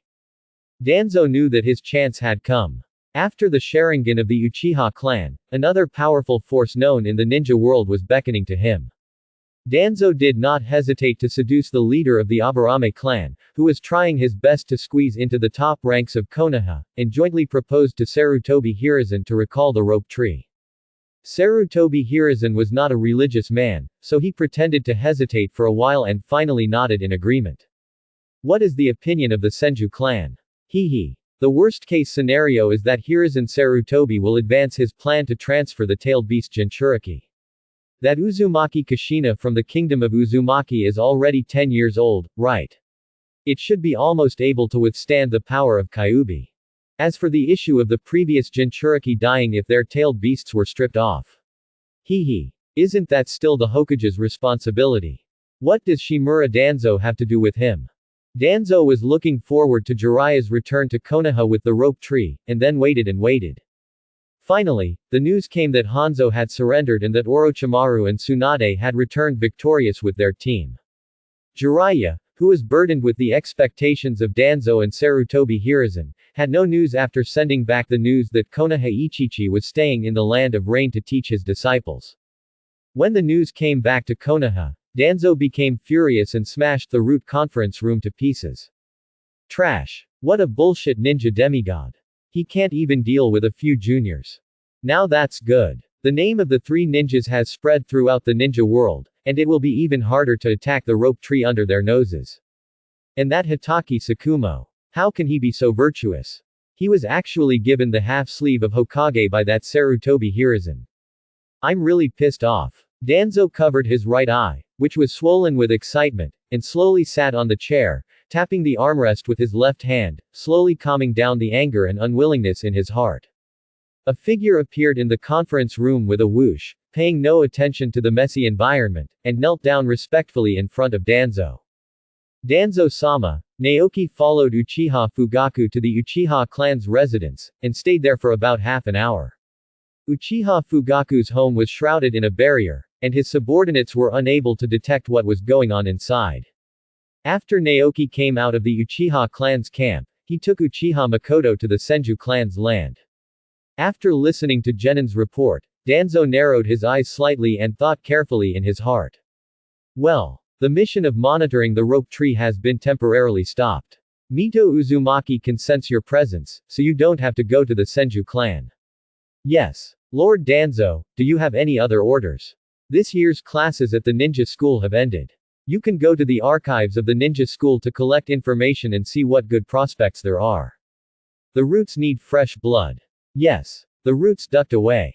Danzo stood up and glanced at the genin who was kneeling on the ground tremblingly. Take care of this place, I'm going to find Sarutobi Hiruzen. Yes. Lord Danzo. A sneer appeared on Shimura Danzo's face. He actually took the Uchiha clan and took the initiative to approach the Nine-Tails Jinchuriki. Humph. Kid, you are still too young. Hokage's office building. Hiruzen Sarutobi, who was born 5 years before Konoha, is now a 42-year-old middle-aged smoker. At this moment, Sarutobi Hiruzen was smiling, holding his pipe in his mouth, and looking at the two proud disciples standing in front of him. Tsunade, Orochimaru. You two performed well on the battlefield this time, and you actually managed to become the Sannin of Konoha. What an incredible achievement. As a teacher, at your age, I don't have as much glory as you. Sarutobi Hiruzen didn't ask Jiraiya why he didn't come back with him, which saved him some embarrassment. The two Hokage advisors, Kaharu and Mito Kabuto, who were sitting next to them, were also looking at Orochimaru and Tsunade with smiles on their faces. Orochimaru had an evil smile on his face and nodded to the three senior officials of Konoha. Thank you, Sarutobi-sensei. Thank you for teaching us. And the title of the Sannin of Konoha is nothing more than Hanzo's pity for the defeated. Strictly speaking, Sanshoyu Hanzo was intimidated by the teacher's reputation, so he gave the three of us a way out. When Sarutobi Hiruzen heard Orochimaru's compliments, he couldn't help but feel relieved and laughed. Tsunade gave Orochimaru a vague glance at Orochimaru, who was full of lies, and turned his head slightly to block his curling of his lips. Why is this Orochimaru becoming more and more shameless? Can't he tell lies with his eyes open and not even blush? I don't know who I learned it from. Xiaochun turned to bed and looked at the two of them with a smile. Tsunade, Orochimaru. You two and Jiraiya made important contributions to Konoha's victory on the battlefield this time. Men Yan and I discussed with Hiruzen and decided to reward you well. If you have any requests, feel free to put them forward. As long as it's not too excessive, our advisors and Hiruzen will agree to it. Orochimaru and Tsunade looked at each other and exchanged a look. Tsunade nodded clearly, took a step forward, and stated the plan that the two of them had already planned. Teacher Sarutobi, through this war against Sunagakur, I discovered that there are some problems with the configuration of the ninja team. Sarutobi Hiruzen showed an interested look on his face, took a puff of cigarette, and motioned for Tsunade to continue. Tsunade nodded and continued. Many injured ninjas on the battlefield did not receive timely assistance, and their originally minor injuries worsened due to improper treatment. A considerable number of ninjas were forced to amputate their arms and legs due to the worsening of their injuries. From then on, they can no longer protect Konoha as ninjas. There are even some ninjas who died in vain because they were not properly resettled. I propose that I set up an institution specifically to train medical ninjas, and train some ninjas who are not very good at fighting to become medical ninjas serving Konoha, in order to reduce the losses caused by excessive injuries. Tsunade seemed a little excited and spoke passionately. Sarutobi Hiruzen's face was obscured by the rising smoke, and his expression could not be seen clearly. Mito Kadoyan pushed up his glasses and looked at each other with Kaharu, who was sleeping. The two looked at each other and nodded slightly. Clearing his throat, Mitoman looked at Tsunade through the glasses. Ahem. Tsunade. I think your suggestion makes sense. Let's do this. List out the specific plan, and Consultant Xiaochun and I will study it carefully and give you a reply later. Do you want any other rewards? Tsunade shook her head and backed up to Orochimaru, nudging him lightly with her arm. When Orochimaru saw that Tsunade had returned defeated, a trace of imperceptible ridicule flashed in his eyes. Sarutobi-sensei. I heard that after returning from the battlefield this time, Tsukumo-sama was appointed as the captain of the Anbu, right? Sarutobi Hiruzen nodded. This was not a secret. In order to promote Konoha White Fang's military exploits, his appointment was almost always semi-public. That's right. The name of Konoha White Fang, like you three ninjas, has already been resounding throughout the ninja world. So I decided to entrust him with an important task. Orochimaru, You ask this, do you have any plans? Orochimaru said sincerely. Yes. After this battle with Sanshou Hanzo, I found that I still have many shortcomings. So I want to ask the teacher to let me join the Anbu and study with Tsukumo-sama for a period of time. I hope the teacher can approve it. Sarutobi Hiruzen was very satisfied with Orochimaru's attitude. Seeing that his disciple was open-minded and eager to learn, how could he disagree? Okay. I agree to this. His eyes swept over Tsunade and Orochimaru, and a kind smile appeared on Sarutobi Hiruzen's face. Tsunade's reward still needs some time to discuss. In addition to Orochimaru's request, I also allow you to read the sealed book once and choose a ninjutsu practice that suits you. Men Yan, Xiaochun, do you have any objections? The two advisors didn't care that they had to learn one more ninjutsu from the Book of Sealings, it was just that Hiruzen Sarutobi transferred it from his left hand to his right hand. Sooner or later, you have to learn, it's better to sell yourself a favor. No. Their merits are enough to get these rewards. I have no objection either. The two nodded one after another. Wait. I have an opinion. Danzo Shimura suddenly pushed open the door and glanced at Tsunade and Orochimaru with his one eye with an indifferent light, then strode to sit down next to Sarutobi Hiruzen. Are you old fools confused? Why only talk about their achievements and not the damage they caused to Konoha? Sarutobi Hiruzen frowned slightly, a little dissatisfied with Danzo's sudden denial of his decision, but he took a puff of cigarette silently and did not make a sound to stop him. Orochimaru's eyes flashed coldly, staring at Danzo's one eye. Danzo snorted and looked at Orochimaru. Orochimaru, your disciples killed 3 elite ninjas from my roots, including the elite Junin of the Aburame clan. This has caused huge losses to Konoha's combat power. How should this account be settled? As soon as Danzo's words came out, the atmosphere in the Hokage's office suddenly became tense. Danzo. Pay attention to your identity, I am the Hokage. Seeing Orochimaru's face darken, Sarutobi Hiruzen was afraid that his disciple would do something irrational due to his eagerness to protect his disciple, so he scolded Danzo angrily. Danzo gritted his teeth bitterly and snorted when he saw that Sarutobi Hiruzen was using his identity as Hokage to make fun of him again. Tsunade didn't have such a good temper, so she directly exploded her chakra and took a heavy step forward, breaking the floor into pieces. Old guy, you sent people to kill my brother, but you still have the nerve to ask us for an explanation. I'm here today. I want to see what you want to do to my brother. Facing Tsunade's sudden outburst, Sarutobi Hiruzen suddenly had a headache. Tsunade's identity is a big problem, she can't be beaten, and she may not listen to reason. It's all because Danzo, a guy with no eyesight, just opened his mouth. This made Tsunade angry, which was another troublesome thing. But there is no way, who calls Danzo his best friend? Sarutobi Hiruzen put down the pipe in his mouth, coughed, and prepared to do his old job. Ahem. Tsunade, please calm down first. Elder Danzo didn't mean that. He lost his subordinates. It was just a moment of love that made him feel unscrupulous. Don't worry, the teacher promises you that no one will ever harm the rope tree. Let's do this. Don't you want to establish a medical ninja system? While several elders and advisors are here, how about settling this matter instead of choosing a day? Sarutobi Hiruzen chuckled and glanced around his friends, with a hint of menace in his eyes. Mito Katoen and Kaharu, who had moved to bed, were also a little embarrassed by Danzo at this time, and they nodded helplessly in agreement with Sarutobi Hiruzen's words. Yes, Tsunade. What Hiruzen said makes sense. Just calm down for a moment. Let's sit down and talk slowly. Tsunade snorted, casually pulled up a chair and sat down, staring directly at Danzo. Old guy, you said my brother killed your men, where is the evidence? Why do you mean what you say? What? Do you think you are the Hokage? Danzo's eyes turned cold. HMPH. Hiruzen, look at the good apprentice you taught. Is this the way you treat your seniors? As a princess of the Thousand Hands clan, why don't you have any education at all? Tsunade slapped the table and pointed at Danzo's nose angrily. You old one-eyed dragon. You actually said that I am uneducated. Don't think that I don't know what you have in mind. I want to take advantage of my brother. Let me tell you, there is no way. Orochimaru tilted his head slightly, a little unbearable to look at Tsunade's behavior.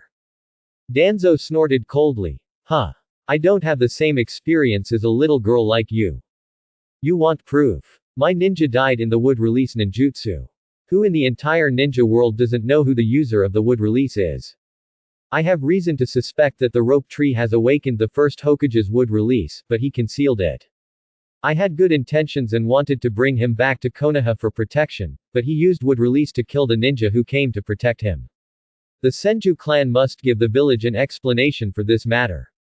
When Tsunade saw Danzo so shamelessly confusing right and wrong, and elevating the matter to the level of the village, she was immediately furious and went crazy.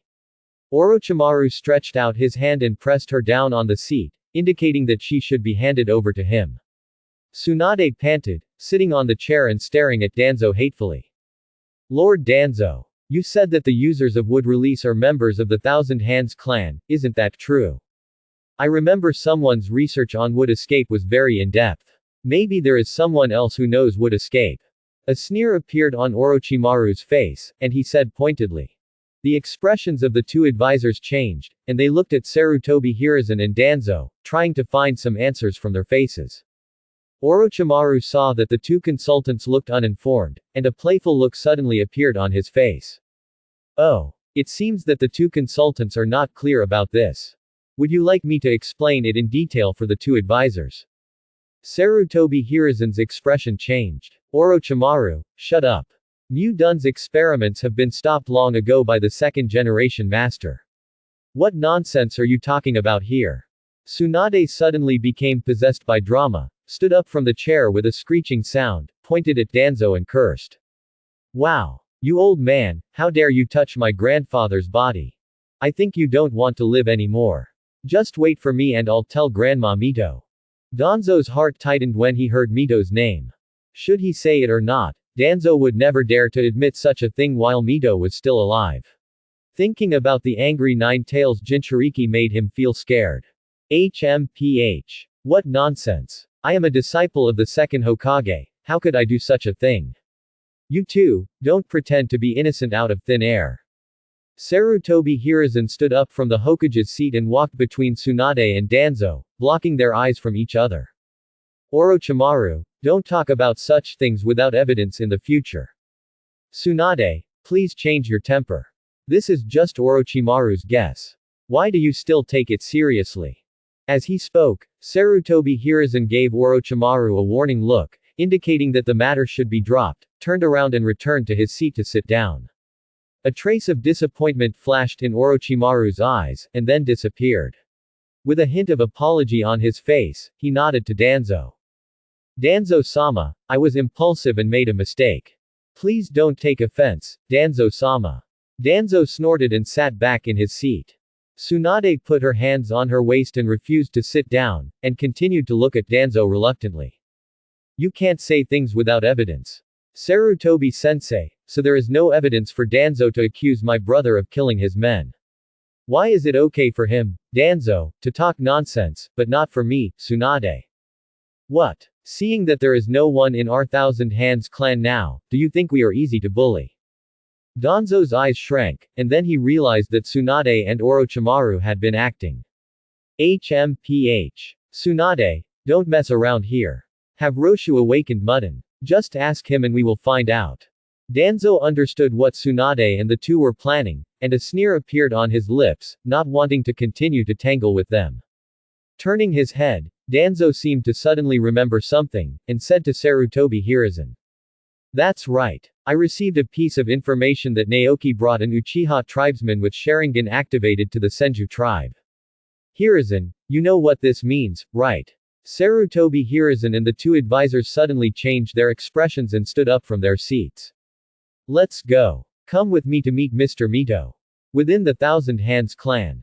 Uzumaki Kushina lowered her head and buried herself in a pile of scrolls, biting her fingers and worrying about the complicated sealing technique. The ninja school has been on vacation for more than half a month. She originally thought she could go out and have fun for a holiday, but Mito took her back to her clan and forced her to learn these boring sealing techniques. He quietly raised his head from the pile of scrolls and glanced at Mito. Uzumaki Mito was lying on a rocking chair with his eyes closed, rocking leisurely. Kushina was secretly happy that she could finally be lazy and rest for a while. These sealing techniques were too complicated, with twists and turns, like a book from heaven, densely intersecting and interconnected, which made her dizzy. Kushina was really not interested in these things, but Grandma Mito told her to study the sealing technique seriously. She had no choice but to keep working hard to put this knowledge into her mind. The sealing technique of the Uzumaki clan is different from the sealing technique generally recognized by the ninja world, and it is quite difficult to learn. Not only does it require the cooperation of seals, but it also requires mastering hundreds of special sealing runes. Only through the combination of runes and specific rituals or hand seals can the sealing effect be achieved. The difficulty of learning is great, but the results after learning are equally astonishing. The sealing techniques of the Uzumaki clan have been practiced to such a high level that they can seal even chakra monsters like tailed beasts. They can even summon the legendary Shinigami to directly seal the souls of enemies. Kushina put down the scroll in her hand and looked at Mito with longing. Hey! If only I could be like Grandma Mito and awaken the King Kong blockade.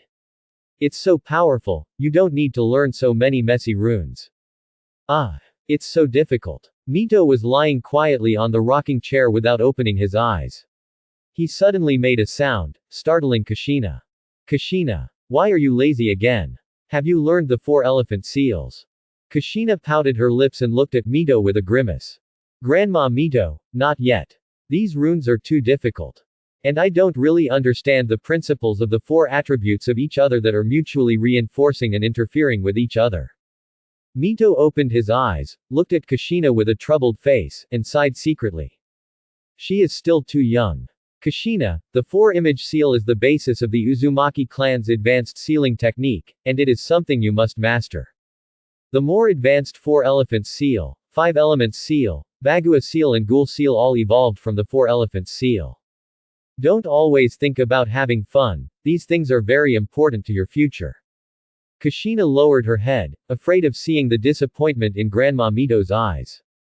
Uzumaki Mito couldn't help but feel soft in his heart when he saw Kushina's pitiful appearance. He stood up from the recliner and walked over to Kushina, reaching out and touching her red hair. Kushina. Don't blame Grandma for being too harsh on you. This is all for your own good. If you can't learn the sealing technique, the big guy inside Grandma won't listen to you in the future. Grandma just wants to teach you all these things in the shortest possible time. Grandma is already very old, just in case one day. When Mito said this, he suddenly stopped talking and turned to look at the gate of the tribe. There was a familiar chakra, approaching the tribe quickly. Mito had a smile on his face and patted Kushina's little head. Okay. You've been watching for so long. If you really feel tired, just take a rest first. Just in time, your brother Shungshu is back too. Didn't you say last time that you wanted to see him if you had something to do? When Kushina heard that she could take a rest, a surprised smile appeared on her face. Hearing the news that Shungshu was back again, his little face suddenly pulled down, his little nose wrinkled and he let out a soft snort. Humph. You came back just in time, I was just about to settle the score with him. Mito laughed dumbly and rubbed Kushina's hair angrily. You little guy, your brother Shungshu was just joking with you, why are you so vindictive? But Naoki is right, that little guy named Minato is indeed quite good. Kushina, do you want to think about it? Grandma supports you. Kushina blushed immediately, shyly holding Mito's hand, twisting her little body around, and kept saying no words. Grandma Mito, why do you say that to others? It's disgusting. Grandma, I'm here to see you.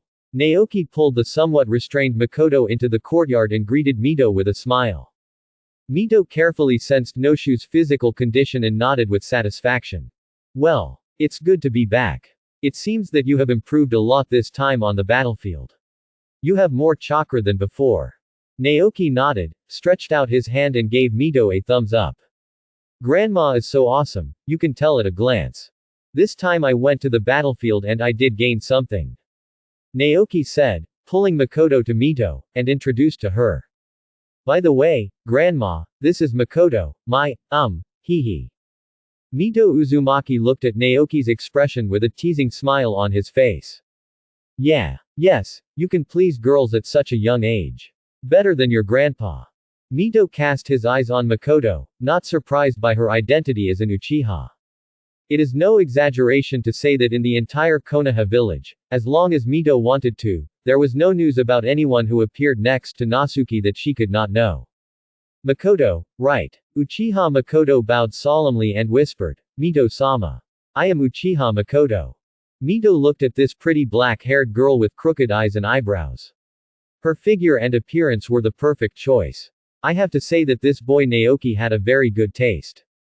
Yeah. That's great. You don't have to be so formal. You can just call me grandma like Naoshu. Makoto immediately blushed and responded with a voice as loud as a mosquito. Yes. Grandma. Mito nodded with satisfaction and stepped forward to pull Makoto away from Naoki's hand. Seeing that she was still a little cautious, he comforted her. Makoto. If you are with this brat Naoki, he will bully you a lot, right? No. The rope tree man is very good. He has been taking care of me. Mito smiled and rolled his eyes at Naoki, who was rubbing his head and giggling.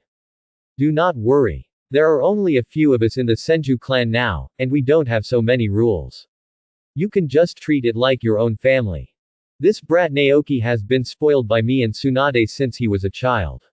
He has always been careless.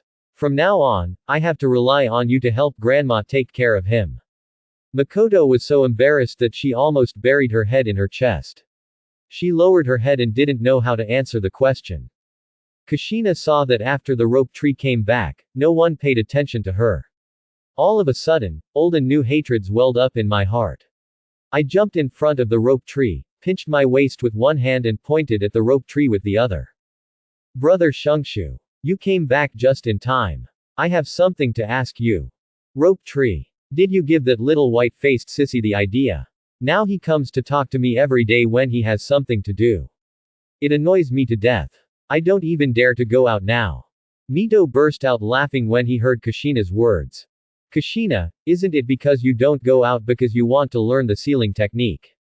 Besides, I remember that when that little guy came to find you, I didn't see how unhappy you were. Kushina stamped her feet angrily. Ouch. Grandma Mito, why are you like this? I don't care, it's brother Shungshu's fault. Ever since he peeked at our practical class at school that day, that pretty boy has become more and more cute. Kushina choked for a while, suddenly unable to think of any suitable adjectives. Naoshu looked at her teasingly and suddenly interjected. Do you like you more and more? Kushina agreed subconsciously. Right. Huh. No. Brother Shungshu, you are so annoying. Kushina's face suddenly turned red with anger because of Naoki's teasing words, and she rushed towards Naoki with her teeth and claws bared. Mito glared at Naoki angrily and stopped Kushina. Silly girl, your brother Shungshu is teasing you. You are the only one who will fall for it. Tell grandma, do you really have a crush on that boy? Kushina suddenly lost her energy, like a sloth, turned around and lay in Mito's arms, blushing and humming. Grandma Mito, please stop talking nonsense. A kind smile appeared on Mito's face. I was originally worried that Kushina would not be able to integrate into the village after accepting Kyuubi. Now it seems that her worries may be unnecessary. Except for Naoki and Tsunade, some people have begun to accept Kushina's existence. So good. Mito patted Kushina's back gently, his eyes filled with relief. Mito-sama. Hiruzen is here to visit. The voice of the third Hokage came from outside the gate, breaking the warm atmosphere in the courtyard. Mito pulled Kushina out of her arms, pushed her in front of Makoto, and smiled softly.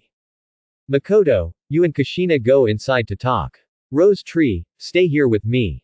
Makoto knew that the third Hokage must have something important to do here, so she nodded sensibly and pulled Kushina into the room. Shungshu responded and stood beside Grandma silently. Mito suppressed the smile on his face, turned around and returned to the recliner, and said in a calm voice, It's Hiruzen. Come in. Yes. Sarutobi Hiruzen took 2 advisors and Danzo, followed by Orochimaru and Tsunade, and several people filed in. If you're not dealing with work in the Hokage's office, how come you have time to come to this old immortal like me? Is there a problem? Without raising his eyelids, Mito tapped his feet on the ground and pushed the rocking chair under him. Naoki smiled at Orochimaru and Tsunade, nodded, and stood quietly behind Mito. Sarutobi Hiruzen glanced at the rope tree with a kind smile on his face. Mito-sama, now that the war is over, the village is about to enter a period of peaceful development, and there are not so many official affairs to deal with. That's why I have time to come here to visit you. Mito hummed and opened his eyes, glancing at Sarutobi Hiruzen and Danzo. Yeah, you are really interested. But as an old man, I should be able to survive for a few more years, so I don't have to worry about it suddenly disappearing one day. After all, my grandson is still young and I still have to take care of him. Don't you think so? Sarutobi Hiruzen's eyes twitched, he was a little embarrassed and didn't know what to say. Danzo was struck by Mito's glance, and his heart suddenly trembled.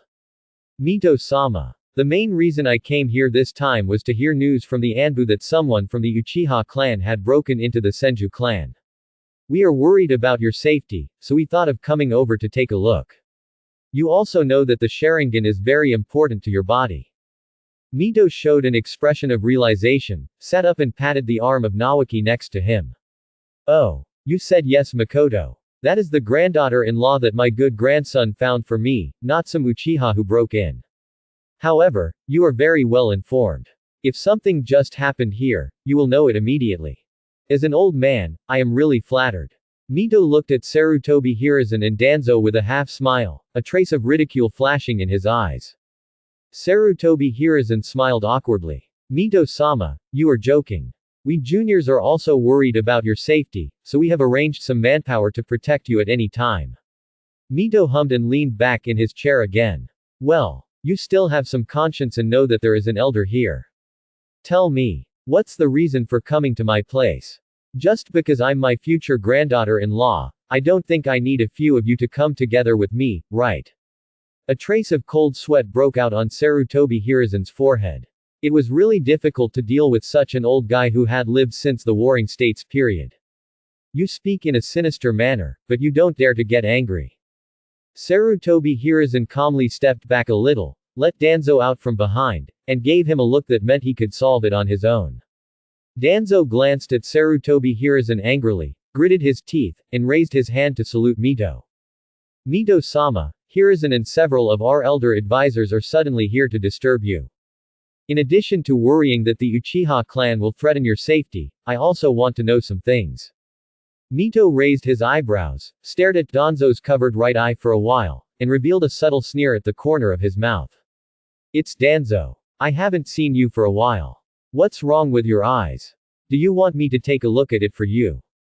A drop of cold sweat broke out on Danzo's head, and he lowered his head slightly, trying to avoid Mito's sight. Thank you for your concern, Mito-sama. It's just a minor injury. It's okay. Well, that's good. I'm afraid I'll lose my eye and it will be troublesome to put it back on again.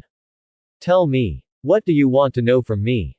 Danzo trembled in his heart and couldn't help but secretly curse Sarutobi Hiruzen. This is still like that. In addition to cheating himself, he still cheated himself. After compiling his mood, Danzo still had the courage to ask. Mito-sama, I heard that the rope tree awakened the first generations would escape. I wonder if this news is true. Mito was stunned and glanced sideways at Naoki, who quietly winked at her. Mito understood clearly and looked at Danzo and the silent Sarutobi Hiruzen. Oh, where did you hear this news? Hiruzen, it seems that your Anbu needs to be reorganized. Can such false rumors be brought out? Do you know how difficult it is to awaken the wood release? If this kind of news spreads, how much pressure will it put on the growth of the rope tree? Hashirama and I just have this grandson, can't we let him grow up in peace? Danzo's expression froze, and he looked up at Mito in disbelief. Mito's expression remained unchanged and he looked at him seriously. Can Mito-sama. But my subordinates did die from the wood release ninjutsu. There must be an outcome to this matter. They are all ninjas of Konoha. They sacrificed their lives for the sake of the village for no reason. They must give their families an explanation, right? Mito's expression suddenly changed, and he stood up from the chair, staring at Danzo with a serious face, his aura slowly rising. When you said that, I remembered it. After Hashirama's death, Tobarama has been trying to figure out how to awaken his people to the wood release. But he never succeeded, and I stopped him later. What? Did you secretly start conducting human experiments again, and then some of the experimental subjects ran out to kill Konoha ninjas? You are so brave. Boom. The red and strange nine-tailed chakra emerged from Mito's body, and the image of a ferocious fox loomed behind Mito, staring at Danzo with its cold vertical pupils. A terrifying killing intent suddenly enveloped Danzo, as if he would pounce on him and tear him into pieces in the next moment. Danzo suddenly felt a twinge of regret. I shouldn't be here today. Single quote. Kyuubi, who was asleep in the sealed space, suddenly felt the loss of chakra from his body, and his eyes opened a slit. What's wrong with Mito? Why did you suddenly use my chakra? Kyuubi sensed the chakra flowing out from the seal along the gap, and his eyes widened instantly. The aura of the Six Paths old man. No. It's not the Six Paths, it just looks a bit like it. However, no matter who it is, it must be related to the old man Lu Dao. No, I have to go out and take a look. Mito, loosen the seal quickly, I want to go out and take a look. The chakra on Kyuubi's body suddenly exploded, causing the chains formed by the King Kong blockade on his body to rattle. The chakra on Mito's body suddenly rioted outside, as if the Kyuubi was about to break free from Mito's body. Sarutobi Hiruzen and Danzo felt the aura of Kyuubi, their expressions changed, and they took a step back nervously. Mito was stunned and didn't understand why Kyuubi suddenly lost his temper. The fox had been quite quiet recently since the last time chakra suddenly erupted in her body. Seeing that it was doing well, he loosened the chains that bound it a little, and Kyuubi showed no intention of breaking free. Why did there suddenly appear another chakra explosion today? Could it be that Kyuubi has something unspeakable that causes him to have an attack every once in a while? Mito couldn't figure out what happened to Kyuubi, so he simply sank his consciousness into the sealed space. Kyuubi, I'm just borrowing some chakra from you. Why are you so crazy? Mito looked at Kyuubi with a cold face as he was frantically venting chakra, and with a wave of his hand, he tightened the chains around Kyuubi's body. Kyuubi groaned as he was strangled by the chain, and looked at Mito with gritted teeth. Mito, let my consciousness go out for once. I have something very important that I want to confirm. Seeing Mito's frown, Kyuubi quickly added, don't worry, I won't mess around. I just want to take a look, just take a look.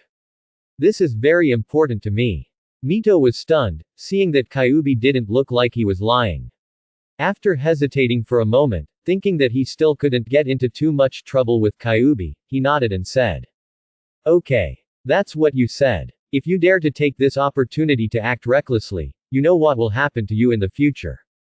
Kyuubi blew out 2 streams of white steam from his nose and snorted angrily. HMPH. Don't worry, we tailed beasts are not as dishonest as you humans. Just like me back then, I was living a good life in the ninja world, but was. Snort. Kyuubi said halfway, remembering that dark experience, gritted his teeth and closed his mouth. Mito knew something about what Hashirama and Uchiha Madara had done to Kyuubi back then, and he was very speechless about what those 2 men did at that time. Seeing Kyuubi's aggrieved look at this moment, I actually felt a little sympathy for it in my heart. Okay. Just this once. I still have some things to deal with outside. I will loosen the chains on you later, and then you can go out. Kyuubi nodded, suppressed the urgency in his heart, and lay back on the ground. Mito's consciousness withdrew from the sealed space, and his eyes fell on Sarutobi Hiruzen and Danzo again. The 9-tailed chakra on his body became more and more violent, gradually forming a layer of red gauze outside his body. You too, what else do you want to say? The cold gaze brought the violent chakra of 9 tails down towards the 2 of them. Hiruzen Sarutobi restrained the urge to take action and said with a gloomy expression. Mito-sama, calm down. The experiment of wood escape has not been restarted. Mito-sama misunderstood. Duanzo was just confused for a moment and said such words. I think Mito-sama is right. Konoha's Anbu needs to be rectified. Even this kind of news can be wrong. Hiruzen is deeply sorry for the trouble this time caused to Mito-sama. After returning this time, he must reorganize the Anbu and give Mito-sama an explanation. Danzo lowered his head, enduring the pressure brought by the 9 tails chakra, and turned a deaf ear to Sarutobi Hiruzen's words. There is only one idea in their minds: they must knock down the mountain that is pressing on them as soon as possible, otherwise. Danzo's eyes flashed with coldness, and he secretly planned to propose to Hiruzen the decision to complete the tailed beast's transfer as soon as possible after returning. Mito snorted coldly and took off his tailed beast coat. HMPH. It's better not to have any. Since you want to go back and rectify the Anbu, I won't leave you alone. Tsunade and Orochimaru are staying. You guys, go back and do your work. Remember, don't bother me, an old man, because of things like this that have no evidence. Yes. Sarutobi Hiruzen bowed, and Danzo beside him turned around and left without saying a word. Kaharu and Mito Kodoyan didn't know what to say when they went to bed. They awkwardly bowed to Mito and then left the Senju clan in despair. Seeing several people leaving, Tsunade gave Mito a thumbs up. Grandma, you are so awesome. Haha, those old guys don't even dare to speak out. Mito waved his hand, indicating to Tsunade that he would talk later. His consciousness lifted the Vajra blockade in his body, he slightly bent his thumbs, and the remaining 8 fingers lit up with chakra light at the same time. He pressed against his lower abdomen and rotated gently, opening a gap in the Bagua seal. The crimson chakra of the 9 tails slowly overflowed from the seal, without the violent killing intent before, but quietly gathered behind Mito, slowly condensing into a huge fox. The slightly ferocious fox head looked a little excited at the moment. Seeing Kyuubi's performance, Mito nodded with satisfaction. Kyuubi, remember what you said. Kyuubi did not answer, but his senses scanned several people, and finally turned his head and set his eyes on Noshu. Orochimaru looked at the Kyuubi who appeared in front of him, curiosity and surprise flashing in his eyes. Is this the tailed beast sealed in Mito-sama? What a terrifying amount of chakra. It's really unimaginable how the first master and Madara Uchiha subdued such a monster. Kyuubi put his head close to the rope tree, doubts flashing in his eyes. Little devil, why do you have the aura of yin-yang escape on your body? Naoki was stunned. This was the first time in his life that he saw Kyuubi. He didn't expect it to suddenly ask such a question. Hello Kyuubi. My name is Naoki, Grandma Mito's grandson. It's our first time meeting you. Hello. Naoki, who almost said Kyuubi's name, quickly changed his words and just introduced himself to it normally.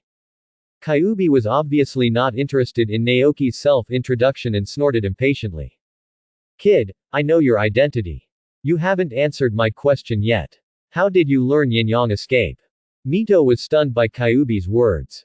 As for yin escape, she knew that secret techniques performed through mental power could basically be classified as yin escape attributes. As for yang escape, she also knew that those that could restore and strengthen the body could basically be classified as yang escape attributes. But what is this yin-yang escape? Naoki looked up at Kyuubi, and suddenly a sense of malice came over him. You guess. Thanks for watching, please subscribe and support our channel.